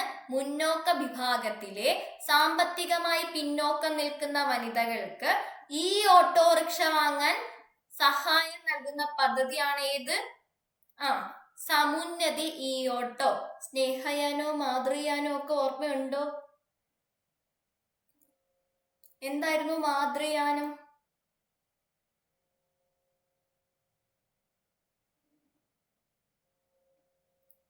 എന്തായിരുന്നു? അമ്മയും കുട്ടിയും പ്രസവാനന്തരം അമ്മയും കുട്ടിയും സുരക്ഷിതമായി വീട്ടിലെത്തിക്കാനുള്ള പദ്ധതിയാണ് മാതൃയാനം. സ്നേഹയാനം എന്താ? സ്നേഹയാനം അത് ഓട്ടോറിക്ഷയാണ് കേട്ടോ. ഞാൻ 2 ഓട്ടോറിക്ഷയാണ്. സ്നേഹയാനം സ്നേഹം കൊടുക്കേണ്ട ആർക്കാന്നാ നമ്മൾ പറഞ്ഞത്? പദ്ധതിയാണ്. പൊക്കോണം, ഇറങ്ങി പൊക്കോണം. പദ്ധതികളല്ലേ ഞാൻ ചോദിക്കുന്നത്. അതെന്തോന്ന് വെച്ചപ്പോ പദ്ധതി എന്ന്. ഭിന്നശേഷിക്കാരുടെ അമ്മമാർക്ക് ഈ ഓട്ടോ സേവനം നൽകുന്ന പദ്ധതിയാണെന്ന് പഠിച്ച ഓർമ്മയുണ്ടോ? യെസ്, ഓർത്തു വെച്ചേക്കണം കേട്ടോ. അപ്പൊ സമുന്നതി ഈ യാത്രയും കൂടെ അതിന്റെ കൂടെ പഠിച്ചു വെച്ചേക്കുക. EWS അല്ലെങ്കിൽ മുന്നോക്ക വിഭാഗത്തിലെ സാമ്പത്തികമായിട്ട് പിന്നോക്കം നിൽക്കുന്ന വനിതകൾക്ക് ഈ ഓട്ടോ കൊടുക്കുന്ന പദ്ധതിയാണ് ഇത് സമുന്നതി ഈ ഓട്ടോ. 1 ലക്ഷം രൂപ വരെയാണ് സഹായം കൊടുക്കുക. ഓക്കെ. ഈ ഓപ്പറേഷൻ സിന്ദൂറിൽ കുറെ ധീരന്മാർക്കൊക്കെ ബഹുമതി കൊടുത്തു. അത് അത്ര ഇമ്പോർട്ടന്റ് അല്ല, പഠിച്ചാലും ഓർമ്മയൊന്നും കാണൂല. അപ്പം കീർത്തി ചക്രയും ഈ പറയുന്ന മെഡലുകളൊക്കെ, കീർത്തി ചക്ര മെഡലൊക്കെ എപ്പോഴാ കൊടുക്കുന്നത്? നമ്മുടെ ഈ പറയുന്ന സ്വാതന്ത്ര്യ ദിനത്തിനാന്ന് അറിഞ്ഞു വെച്ചിരുന്നാൽ മതി. ഇതൊക്കെ ചോദിച്ചാലും കിട്ടൂല. അല്ലെങ്കിൽ നിങ്ങൾ വല്ല ചിട്ടി റോബോ ആയിരിക്കണം, ഇങ്ങനെ വീശുമ്പോഴത്തേക്ക് എല്ലാം മെമ്മറിയിൽ ഉണ്ടാവുന്ന അങ്ങനത്തെ ആളുകളാണെങ്കിൽ ഇത് പഠിച്ചു വെച്ചാൽ ചോദിക്കുകയാണെങ്കിൽ കിട്ടും. അല്ലെങ്കിൽ ചോദിച്ചാൽ നിങ്ങളങ്ങ് കളഞ്ഞേക്കണം. ഇതൊന്നും നമുക്ക് വേണ്ട. ചോദിച്ചാൽ ആ മാർക്ക് അങ്ങ് വേണ്ടെന്ന് വെക്കണം കേട്ടോ. ചില പുരസ്കാരങ്ങൾ കണ്ടിട്ടില്ലേ, സന്തോഷത്തോടെ നിരസിക്കുന്നത്, അതുപോലെ അങ്ങ് വിചാരിക്കണം. ഇത് ചോദിച്ചാലും നമുക്ക് വേണ്ട, എന്തായാലും ഡിലീറ്റ് ആക്കാനുള്ളതാണ്. ചിലപ്പോ അങ്ങനെയും സംഭവിക്കും. അപ്പൊ നമ്മുടെ സ്വാതന്ത്ര്യദിന പ്രസംഗത്തിൽ ഇന്ദിരാഗാന്ധിയെ മറികടന്നിട്ട് നമ്മുടെ നരേന്ദ്രമോദി റെക്കോർഡ് സൃഷ്ടിച്ചു അല്ലെ. അപ്പൊ സ്വാതന്ത്ര്യദിന പ്രസംഗത്തിൽ മുൻ പ്രധാനമന്ത്രി ഇന്ദിരാഗാന്ധിയെ മറികടന്ന് നരേന്ദ്രമോദി ചരിത്ര പ്രസിദ്ധമായിട്ടുള്ള ചെങ്കോട്ടയിലെ പ്രധാനമന്ത്രി തുടർച്ചയായി 12ാമത് സ്വാതന്ത്ര്യദിന പ്രസംഗമാണ് വെള്ളിയാഴ്ച നടത്തിയത്. എത്രാമത്തെ? 12ാമതാണ് കേട്ടാ. നേരത്തെ ആരോ ഇവിടെ 12 മിനിറ്റ് എന്ന് പറഞ്ഞ് എന്നെ തെറ്റിച്ചല്ലേ. എന്താണ്? 12ാമത്തെ സ്വാതന്ത്ര്യദിന പ്രസംഗമാണ്. ഓക്കെ, ഇനി തെറ്റിക്കരുത്. സമാധാന നോബൽ ട്രംപിന് കൊടുത്തത്, അതിന്റെ വീഡിയോ ആണ് ഞാൻ നിങ്ങൾക്ക് എടുത്തിട്ടത്. മിസ്സാണ് പറഞ്ഞ മിനിറ്റ്. അന്നാരും ഇവിടെ 12 MT ഇങ്ങനെ സാധനം ഇട്ട് 12ാമത് എന്നാണ് ഉദ്ദേശിച്ചത്. ഓക്കെ, ഇപ്പൊ എന്തായാലും കിട്ടിയല്ലോ. 12ാമത്തെ പ്രസംഗമാണ്. 12ാമത്തെ സ്വാതന്ത്ര്യദിന പ്രസംഗം നടത്തി നമ്മുടെ നരേന്ദ്രമോദി റെക്കോർഡ് ഇട്ടു. നമ്മുടെ ട്രംപിന്റെ കാര്യം ഞാൻ നിങ്ങൾക്ക് പബ്ലിക് ചാനലിൽ ഒരു ലിങ്ക് ഇട്ടിരുന്നു. നിങ്ങൾ കണ്ടായിരുന്നോ? അത് കണ്ടായിരുന്നോ? മച്ചാടോ നോബല്? കണ്ടില്ല. പിന്നെ ഞാൻ അതൊക്കെ എന്തിനാ എഴുതുക? നിങ്ങൾ പബ്ലിക് ചാനൽ നോക്കാറില്ലേ? നമ്മുടെ മച്ചാടോ നോബല് ആർക്ക് കൊടുത്തു? ട്രംപിന് കൊടുത്തു. പക്ഷെ അത് ഔദ്യോഗികമല്ല. നമ്മുടെ നോബൽ സമ്മാനത്തിൽ പറയുന്നത് കാര്യം, ഈ ഒരു പുരസ്കാരം ആർക്കും ട്രാൻസ്ഫർ ചെയ്യാൻ പാടില്ല എന്നാണ്. അത് അംഗീകരിക്കൂല, പുരസ്കാര കമ്മിറ്റി അത് അംഗീകരിക്കൂല കേട്ടോ. അപ്പം ഈ പുള്ളിക്കാരി, എനിക്ക് അതെ, അങ്ങേർക്കും ഒരു ഉളുപ്പും ഇല്ല. ഒരാൾക്ക് കൊടുത്ത സാധനം കൈ നീട്ടി മേടിച്ച്, അങ്ങേർക്ക് വേണമെന്ന് പറഞ്ഞുകൊണ്ടാണ് കൊടുത്തത്. ഈ പ്രായമാകുമ്പം 6ഉം 60ഉം ഒക്കെ ഒരുപോലെ ആണെന്ന് പറയൂലേ, അതുപോലെയാണ് ട്രംപിന്റെ അവസ്ഥ. അങ്ങേർക്ക് ആ സാധനം വേണമല്ലോ. കൊച്ചു പിള്ളേരെ പിടിവാശി പോലെയാണ്. ഈ വെനസ്വേലയ്ക്ക് ഒരു സമാധാനം ഇല്ലാതെ പ്രസിഡന്റിനെയൊക്കെ പിടിച്ചോണ്ട് പോയപ്പോ എനിക്ക് തോന്നുന്നു പുള്ളിക്കാരി ഒന്ന് പേടിച്ച് ഇനി നോബൽ കിട്ടാഞ്ഞിട്ട് ഇവരെ വല്ലതും ചെയ്യുമെന്ന്, അതുകൊണ്ടായിരിക്കും എടുത്തു കൊടുത്തത്. ഓക്കെ, എന്തായാലും പുള്ളിക്കാരെ ഹാപ്പി, പുള്ളിക്കാരിക്ക് ഒരു സമാധാനവും. അപ്പൊ എന്തായാലും ഇവര് ആർക്കോ കൊടുത്തോട്ടെ, മച്ചാട് ആർക്ക് കൊടുത്താലും അത് ഔദ്യോഗികമല്ല, മനസ്സിലായോ? കൊടുത്തു. ഇപ്പൊ നിങ്ങൾ ആ ന്യൂസ് അറിഞ്ഞല്ലോ. ഇനി ചിലപ്പോ നമ്മുടെ പ്രിയസി ആണ്, സൈക്കോ ആണ്, ചിലപ്പം ചോദിക്കും മെച്ചാഡോ നോബൽ സമ്മാനം ആർക്കാണ് കൊടുത്തേന്ന്. അങ്ങനെയാണെങ്കിൽ ട്രംപാന്ന് നിങ്ങൾക്ക് എല്ലാവർക്കും അറിയാം, അത് കാണാതെ പഠിക്കേണ്ട കാര്യമില്ല. പക്ഷെ അത് ഒഫീഷ്യൽ അല്ല. 2025 നോബൽ സമ്മാനം സമാധാനത്തിനുള്ള ആർക്കാ കിട്ടിയെന്ന് ചോദിച്ചാൽ മച്ചാട തന്നെയാണ്. അത് നോബൽ സമ്മാനം ട്രംപ് ആവൂല. മനസ്സിലായോ? ക്ലിയർ ആയോ? പുള്ളിക്കാരിക്ക് ഒരു സമാധാനം കിട്ടാൻ വേണ്ടി കൊടുത്തതാവാനേ വഴിയുള്ളൂ. ഇപ്പൊ നമുക്ക് കണ്ടല്ലോ, ഇല്ല പരുന്ത് കോഴിക്കുഞ്ഞിനെ റാഞ്ചി കൊണ്ടുപോകുന്നതൊക്കെ അവിടുത്തെ പ്രസിഡന്റിനെ കൊണ്ടുപോയത്. അതെനക്ക് ഒരു ദിവസം കിടന്നുറങ്ങുമ്പോ നോബൽ സമ്മാനം തരൂലല്ലോ എന്ന് പറഞ്ഞ് വെടിവെച്ച് കൊന്ന എന്ത് ചെയ്യും? ജീവനേക്കാൾ വലുതാണോ ഒരു പുരസ്കാരം? അല്ലേ? അത്രേ ഉള്ളു. നമ്മൾ അത്ര അറിഞ്ഞാൽ മതി. അല്ലാതെ അതിനകത്ത് ഇതിന് മാറുമോ, നോബൽ സമ്മാനം ഇനി 2025 ചോദിച്ച ആരുടെ പേരാ എഴുതണ്ടേ, അങ്ങനെയൊന്നും ആലോചിക്കണ്ട. മച്ചാടോയ്ക്ക് കിട്ടിയത് മച്ചാടോയ്ക്ക് തന്നെ, കേട്ടോ? ഓക്കെ. അതെ, ജീവനിൽ കൊതി ഉള്ളതുകൊണ്ട് കൊടുത്തായിരിക്കും. ഇനി നമ്മുടെ അടുത്തിടെ അന്തരിച്ച ഒരു ഹോക്കി ഒളിമ്പ്യൻ താരമുണ്ട്. ആരാണ്? ലിയാണ്ടർ പേസ്. അപ്പൊ ലിയാണ്ടർ പേസ്, അടുത്തിടെ അന്തരിച്ച ലിയാണ്ടർ പേസ് ഏതു മേഖലയിൽ പ്രസിദ്ധനായ വ്യക്തി എന്ന് ചോദിച്ചാൽ കായികമാണ്. കുറച്ചുകൂടെ ഡീറ്റെയിൽ ആയിട്ട് ഏത് കായിക ഇനവുമായി ബന്ധപ്പെട്ട വ്യക്തിയാണെന്ന് ചോദിച്ചാൽ ഹോക്കിയാണ്. ഓക്കെ, ക്ലിയർ ആണോ? ഓക്കെ, അത്ര അറിഞ്ഞാൽ മതി. അതുപോലെ നമ്മുടെ അമ്മയെ നയിക്കാൻ, അമ്മയുടെ ഇപ്പോഴത്തെ പ്രസിഡന്റ് ആരാണ്? ശ്വേതാ മേനോൻ. ഓക്കെ, ശ്വേതാ മേനോനാണ് അമ്മയുടെ ഇപ്പോഴത്തെ പ്രസിഡന്റ്. ജനറൽ സെക്രട്ടറി ആരാണ്? കുക്കു പരമേശ്വരൻ. ആരാണ്? കുക്കു പരമേശ്വരൻ. അത് രണ്ടും അറിഞ്ഞു വെച്ചേക്കാം. ഇനി വികസനത്തിന്റെ പുതുവഴികൾ എന്ന് പറഞ്ഞൊരു എന്താണ് നമ്മുടെ നരേന്ദ്രമോദി സ്വാതന്ത്ര്യദിന പ്രസംഗത്തിൽ പറഞ്ഞ കുറച്ച് കാര്യങ്ങൾ ഉണ്ടായിരുന്നു. അപ്പൊ അതൊന്ന് അറിഞ്ഞു വെച്ചേക്കാം. ഡെമോഗ്രാഫിക് മിഷൻ, ഉന്നത അധികാര ഡെമോഗ്രാഫിക് മിഷൻ, GST പരിഷ്കരണം, യുവാക്കൾക്ക് തൊഴിൽ തുടങ്ങിയ പ്രധാന പ്രഖ്യാപനങ്ങളാണ് സ്വാതന്ത്ര്യ ദിനത്തിൽ നമ്മുടെ നരേന്ദ്രമോദി നടത്തിയത്. അയ്യോ, ലിയാണ്ടർ പേഴ്സിന്റെ അച്ഛനാണോ മരിച്ചത്? One second. വൈസ് പേസ് ആണ് മരിച്ചത്. സോറി, ഇടയ്ക്കൊക്കെ ഇങ്ങനെയൊക്കെ സംഭവിക്കും. അത് അങ്ങനെ കാണുന്നേക്കണം. ഇനി നിങ്ങൾ തെറ്റിക്കൂലല്ലോ, എനിക്ക് തെറ്റിയതിന് നിങ്ങൾ തെറ്റിക്കോ? അപ്പൊ ലിയാണ്ടർ പേഴ്സിന്റെ അച്ഛൻ വേസ് പേസ് ആണ് മരിച്ചത്. വേസ് പേസ്, കേട്ടോ? സ്വാഭാവികം. അത് ഇടയ്ക്ക് ചില സമയത്തൊക്കെ നാക്കില് വികട സരസ്വതി വരും. അപ്പൊ എന്താണ്, ഇന്ത്യൻ ഒളിമ്പിക് ഹോക്കി മെഡൽ ജേതാവായിട്ടുള്ള വേസ് പേസ് ആണ് മരിച്ചത്. നിലവിലെ ലിയാണ്ടർ പേസിന്റെ അച്ഛനാണ്, തന്ത. ഓക്കെ, അപ്പൊ അറിഞ്ഞു വെച്ചേക്കാം. അപ്പൊ നമുക്ക് വികസനത്തിന്റെ കാര്യങ്ങളിലോട്ട് പോവാം. ഉന്നത അധികാര ഡെമോഗ്രാഫിക് മിഷൻ, GST പരിഷ്കരണം, യുവാക്കൾക്ക് തൊഴിൽ തുടങ്ങിയ പ്രധാന പ്രഖ്യാപനങ്ങളുമായിട്ട് നമ്മുടെ സ്വാതന്ത്ര്യ ദിനത്തിൽ നരേന്ദ്രമോദി കുറെ നേരം സംസാരിച്ചു. അപ്പം അറിയാലോ, ഹമാരോ ദേശവാസിയും പറഞ്ഞിട്ട് ഇങ്ങനെ കുറെ കാര്യങ്ങൾ പറഞ്ഞു. അതിൽ ഓരോ കാര്യം എന്താണെന്ന് നമുക്ക് നോക്കാം. ഡെമോഗ്രാഫിക് മിഷൻ എന്ന് പറഞ്ഞാൽ എന്താ? അനധികൃത കുടിയേറ്റവും നുഴഞ്ഞുകയറ്റവും തടയാനായിട്ട് ഉന്നത അധികാര ഡെമോഗ്രാഫിക് മിഷൻ, കേട്ടോ? അപ്പൊ എന്തിനുള്ളതാണ് ഡെമോഗ്രാഫിക് മിഷൻ? അനധികൃത കുടിയേറ്റവും നുഴഞ്ഞുകയറ്റവും തടയാൻ വേണ്ടിയുള്ളതാണ്. ഇന്ന് എനിക്ക് എന്തോ ഒരു കുഴപ്പമുണ്ട്. ഇന്ന് ഫുള്ള് നാക്കൊടക്കലും തെറ്റലുമാണ്. ശരിയാക്കാം, ഇന്ന് ഫസ്റ്റ് ആയോണ്ടായിരിക്കും. ഇനി തൊട്ട് എല്ലാ ദിവസവും ഉണ്ടല്ലോ, കേട്ട് തഴക്കവും വിളക്കുമ്പോ നിങ്ങൾ ശീലമായിക്കോളും.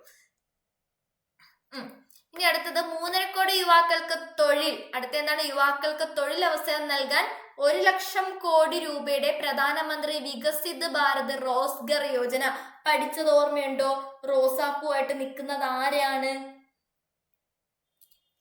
ഇപ്പം കിട്ടുന്ന എന്താ കേട്ടോ, നമുക്ക് പഠിക്കാനായിട്ടൊരു പദ്ധതി കിട്ടിയില്ല, അത് മതി. അപ്പൊ എന്താണ്?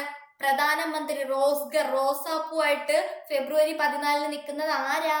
തൊഴിലില്ലാത്ത യുവാക്കളല്ലേ? ജോലിയുള്ള ആളുകൾ എങ്ങനെയും ജോലിക്ക് പോകണം, ലീവ് ആവാതെ നോക്കണം, പൈസ ഉണ്ടാക്കണം. അതേ കാണും. കുടുംബ പ്രാരാബ്ദമൊക്കെ വരുമ്പോ റോസാപ്പൂവും പിടിച്ചോണ്ട് നിൽക്കൂല. അപ്പൊ തൊഴിലൊന്നും ഇല്ലാത്ത ചെറുപ്പക്കാരാണ് എന്ത് ചെയ്യുക? റോസാപ്പൂവും പിടിച്ചോണ്ട് നിൽക്കുക. അപ്പൊ പ്രധാനമന്ത്രി വികസിത് ഭാരത് റോസ്ഗർ യോജന ആർക്കുള്ളതാണ്? യുവാക്കൾക്ക് തൊഴിലവസരം കൊടുക്കാനുള്ളതാണ്. മനസ്സിലായോ? അതിന് മറന്നു പോവില്ലല്ലോ. അപ്പം അത് അറിഞ്ഞു വെച്ചേക്കാം.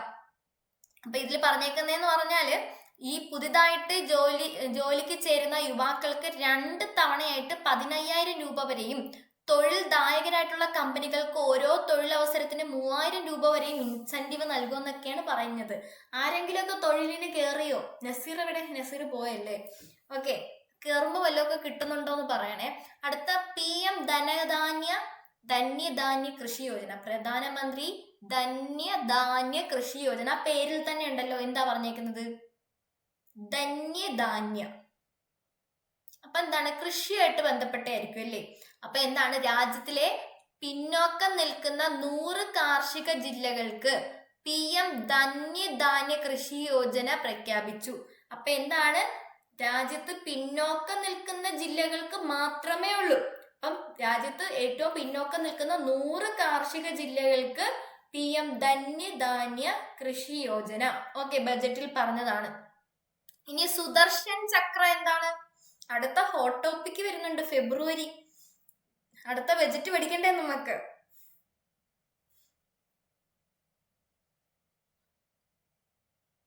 യെസ്. ഇനി സുദർശൻ ചക്ര എന്താണ്?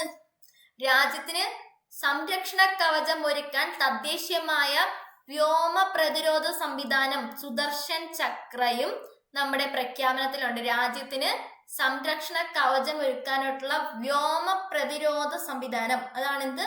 സുദർശൻ ചക്ര. വ്യോമ പ്രതിരോധ സംവിധാനമാണെന്ന് ഓർത്തു വെച്ചേക്കാം. ഓക്കെ, പിന്നെന്താണ്? സെമി കണ്ടക്ടർ ചിപ്പ് ഈ വർഷം വരുമെന്ന് പറയുന്നുണ്ട്. എന്താണ്? ഈ ഒരു വർഷം അവസാനത്തോടെ, ഈ ഒരു വർഷം എന്ന് പറഞ്ഞാൽ 2025 കാര്യമാണ് പറയുന്നത്. ആദ്യത്തെ made in India semiconductor chip പുറത്തിറങ്ങും. രാജ്യത്തെ സെമി കണ്ടക്ടർ ഫാക്ടറികൾ സ്ഥാപിക്കാനുള്ള ശ്രമങ്ങൾ 50-60 വർഷം മുമ്പ് മുളയിലെ നുള്ളിക്കളഞ്ഞു എന്ന് പ്രധാനമന്ത്രി ആരോപിച്ചു. ആരോപണമൊക്കെ അവിടെ കിടക്കട്ടെ. ഇന്ത്യയിലെ ആദ്യത്തെ സെമി കണ്ടക്ടർ സമുച്ചയം എവിടെയാണെന്ന് അറിയാമോ?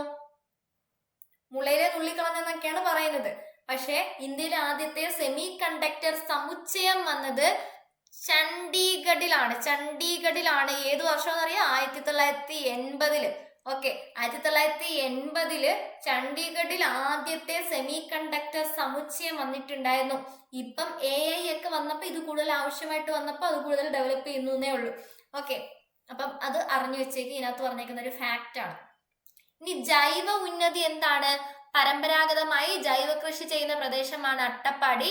എന്നാൽ മറ്റിടങ്ങളിൽ നിന്ന് ആൾക്കാർ ഇവിടെ എത്തുന്നതോടെ ഗോത്രജനങ്ങളുടെ കൃഷി രീതിയിൽ മാറ്റങ്ങൾ ഉണ്ടായി. അങ്ങനെ പാരമ്പര്യ കൃഷി ഉപേക്ഷിച്ച് അവർ സാധാരണ കൃഷിയിലേക്കൊക്കെ മാറാനായിട്ട് തുടങ്ങി. അപ്പൊ മികച്ച ജൈവ കൃഷി ചെയ്യുന്ന ആദിവാസി ഉന്നതികൾക്കുള്ള കാർഷിക അവാർഡില് 1ാം സമ്മാനം നേടിയത് ആരാണ്? അട്ടപ്പാടിയിലെ അമ്പന്നൂർ ഉന്നതിയാണ്. ഇപ്പൊ ഉന്നതി എന്ന് പറഞ്ഞിട്ട് സംഭവം നിങ്ങൾക്ക് ഓർമ്മയുണ്ടോ? ഈ ആദിവാസി ഊരുകളെ ഉന്നതി എന്ന് വിളിക്കണമെന്ന് പറഞ്ഞ ആരാണ്?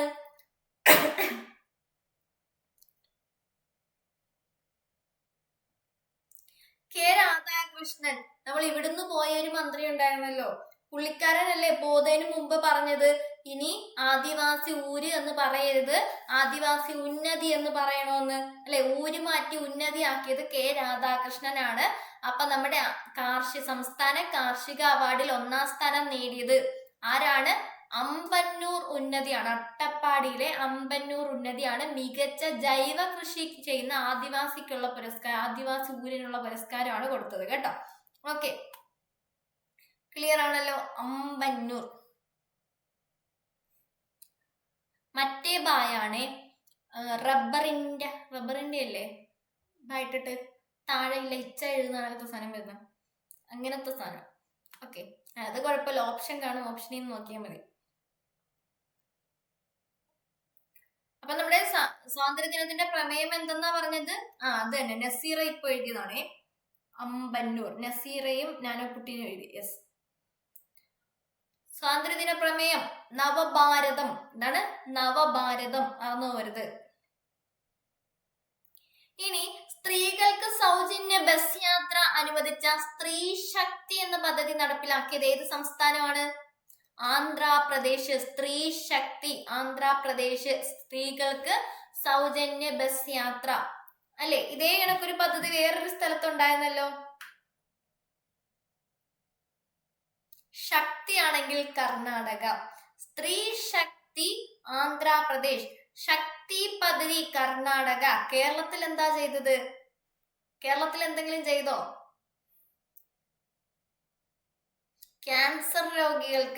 ക്യാൻസർ രോഗികളില് അവരവരുടെ സർട്ടിഫിക്കറ്റും കാര്യങ്ങളും രേഖകളും ഒക്കെ ആയിട്ട് കൊണ്ടു ചെന്നാ ഫ്രീ ആയിട്ട് പോവാം. അല്ലാതെ എല്ലായിടത്തൊന്നും പറ്റൂല, ഹോസ്പിറ്റലിൽ പോവുകയാണെങ്കിൽ മാത്രം. കേട്ടോ, ക്യാൻസർ രോഗികൾ ഹോസ്പിറ്റലിൽ പോകുവാണെന്ന് തെളിയിക്കുന്ന രേഖയും സർട്ടിഫിക്കറ്റും ഒക്കെ ഉണ്ടെങ്കിൽ അവർക്ക് ആ ദിവസം ഫ്രീ ആയിട്ട് പോവാം. അതാണ് കേരളം ചെയ്തത്.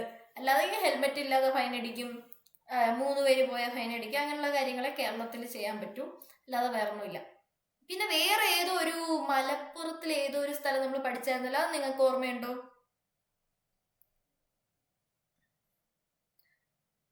ഏതായിരുന്നു? ബസ് യാത്ര, സൗജന്യ ബസ് യാത്ര, ഏതൊരു ഗ്രാമപഞ്ചായത്തോ സ്ഥലമോ, നമ്മുടെ കേരളത്തിൽ ആ ഒരു ഗ്രാമപഞ്ചായത്തോ സ്ഥലം മാത്രം ചെയ്തു. ഏതായിരുന്നു ഓർമ്മയുണ്ടോ? കഴിഞ്ഞ വർഷം നമ്മൾ പഠിച്ചതാ, ഞാൻ മറന്നുപോയി, എനിക്ക് ഓർമ്മയുണ്ട് അത്. പക്ഷെ അങ്ങനെ ഒരു കറണ്ട് അഫയേഴ്സ് ഉണ്ടായിരുന്നു. ഇല്ല, ഈ ഇല്ല എന്ന് പറയാനാണോ നീ ഇത് ഇത്രയും നേരം ടൈപ്പ് ചെയ്തത്? നമ്മുടെ ക്ലാസ്സിൽ ഏതോ ഒരാൾ ആ സ്ഥലത്തുള്ളയായിരുന്നു. നമ്മുടെ ക്ലാസ്സിൽ ആരോ ഒരാൾ ആ സ്ഥലത്തുള്ളയുണ്ട്. അന്ന് ആ ക്ലാസ് എടുത്തപ്പം പുള്ളിക്കാരിയുടെ സ്ഥലമാണെന്ന് പറഞ്ഞു. ആരായിരുന്നു എന്ന് എനിക്ക് ഓർമ്മയില്ല. നീതു അല്ലേന്ന്? നീതു അല്ല, ഞാൻ പറഞ്ഞതല്ല. നീതു കുറെ നേരം കൊണ്ട് ടൈപ്പ് ചെയ്യുമായിരുന്നു. ഞാൻ വിചാരിച്ചു ഇപ്പൊ ഉത്തരം വരുമെന്ന്. കുറെ നേരം കഴിഞ്ഞപ്പോ ഇല്ലാന്ന്. ഓക്കെ, ആരാണെങ്കിലും അറിയാവുന്നവരൊന്ന് പറഞ്ഞാൽ മതി.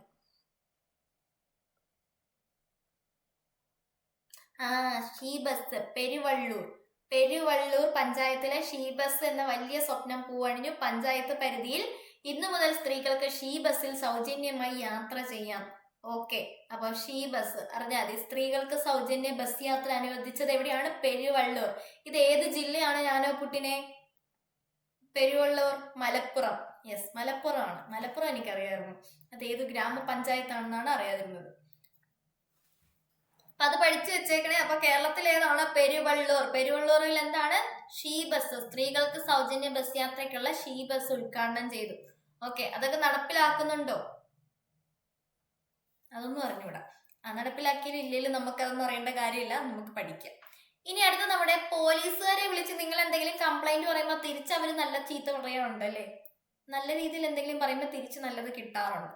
അപ്പം ഇനി ഔട്ട് ഗോയിങ് ഒന്നും ഇല്ല, ഇനി ഇൻകമിങ് മാത്രമേ ഉള്ളൂ. പോലീസുകാരെ വിളിച്ച് പറയാൻ 112 വിളിച്ചാൽ മതി. തിരിച്ചപ്പം അവർ ഇങ്ങോട്ട് വിളിച്ചൊന്നും പറയില്ല കേട്ടോ, അങ്ങോട്ടുള്ളത് മാത്രമേ കിട്ടത്തുള്ളൂ. അപ്പൊ 112 വിളിച്ച ആരെ കിട്ടും? പോലീസുകാരെ കിട്ടും.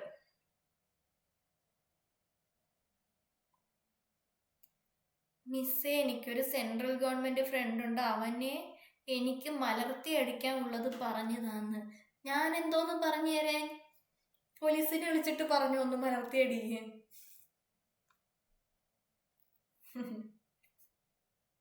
കരാട്ട ക്ലാസ്സിൽ.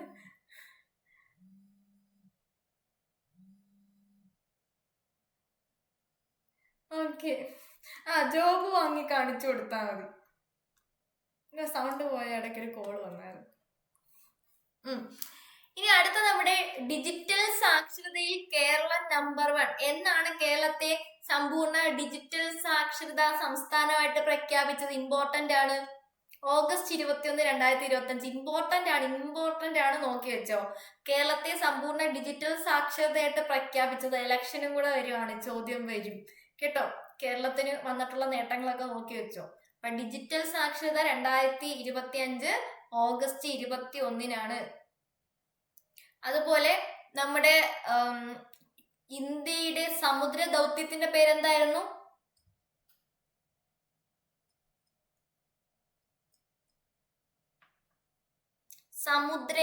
സമുദ്രയാൻ എത്ര മീറ്റർ ആഴത്തിലേക്കാ നോക്കുന്നത്? 6000. മത്സ്യ 6000. Okay, 6000 metre ആഴത്തിലേക്കാണ്. പരീക്ഷണമായിട്ട് നമ്മൾ എത്ര മീറ്ററാ പോയത്? 500 മീറ്റർ ആണ് പോയത്. ഓക്കെ, 500 മീറ്റർ ആണ് പോയത്. അങ്ങനെയാണെങ്കിൽ നമ്മുടെ ആഴക്കടലിലും ഇന്ത്യൻ കാൽവെപ്പ് ചരിത്രത്തിൽ ആദ്യമായി 5 കിലോമീറ്റർ ആഴത്തിലേക്ക് ജലയാത്രികരെ അയച്ച് ഇന്ത്യ പുതിയ നേട്ടം കുറിച്ചു. 5 കിലോമീറ്റർ. ഓക്കെ, 5 കിലോമീറ്റർ ദൂരത്തേക്ക് അയച്ചിട്ട് ഇന്ത്യ പുതിയ ചരിത്രം കുറിച്ചു. ഇന്ത്യൻ പൗരൻ ഇത്രയും ആഴത്തിലേക്ക് പോകുന്നത് ആദ്യമായിട്ടാണ്. ഇന്ത്യയുടെ മനുഷ്യ സമുദ്ര ദൗത്യം എന്നറിയപ്പെടുന്ന സമുദ്രയാൻ പദ്ധതിക്ക് മുന്നോടിയായിട്ട് ഫ്രാൻസുമായിട്ട് സഹകരിച്ചിട്ടാണ് ഈ ഒരു യാത്ര. 500 മീറ്റർ അല്ല, 5000 മീറ്റർ. Okay, 5 kilometre. 5 കിലോമീറ്റർ കഴിയാറായോ? ഇപ്പോഴാണ് വരുന്നത്. കഴിയാറായി, ഇപ്പൊ തീരും. 10 മിനിറ്റ് കൂടെ ഉള്ളൂ. പബ്ലിക് ചാനലിൽ കയറണം.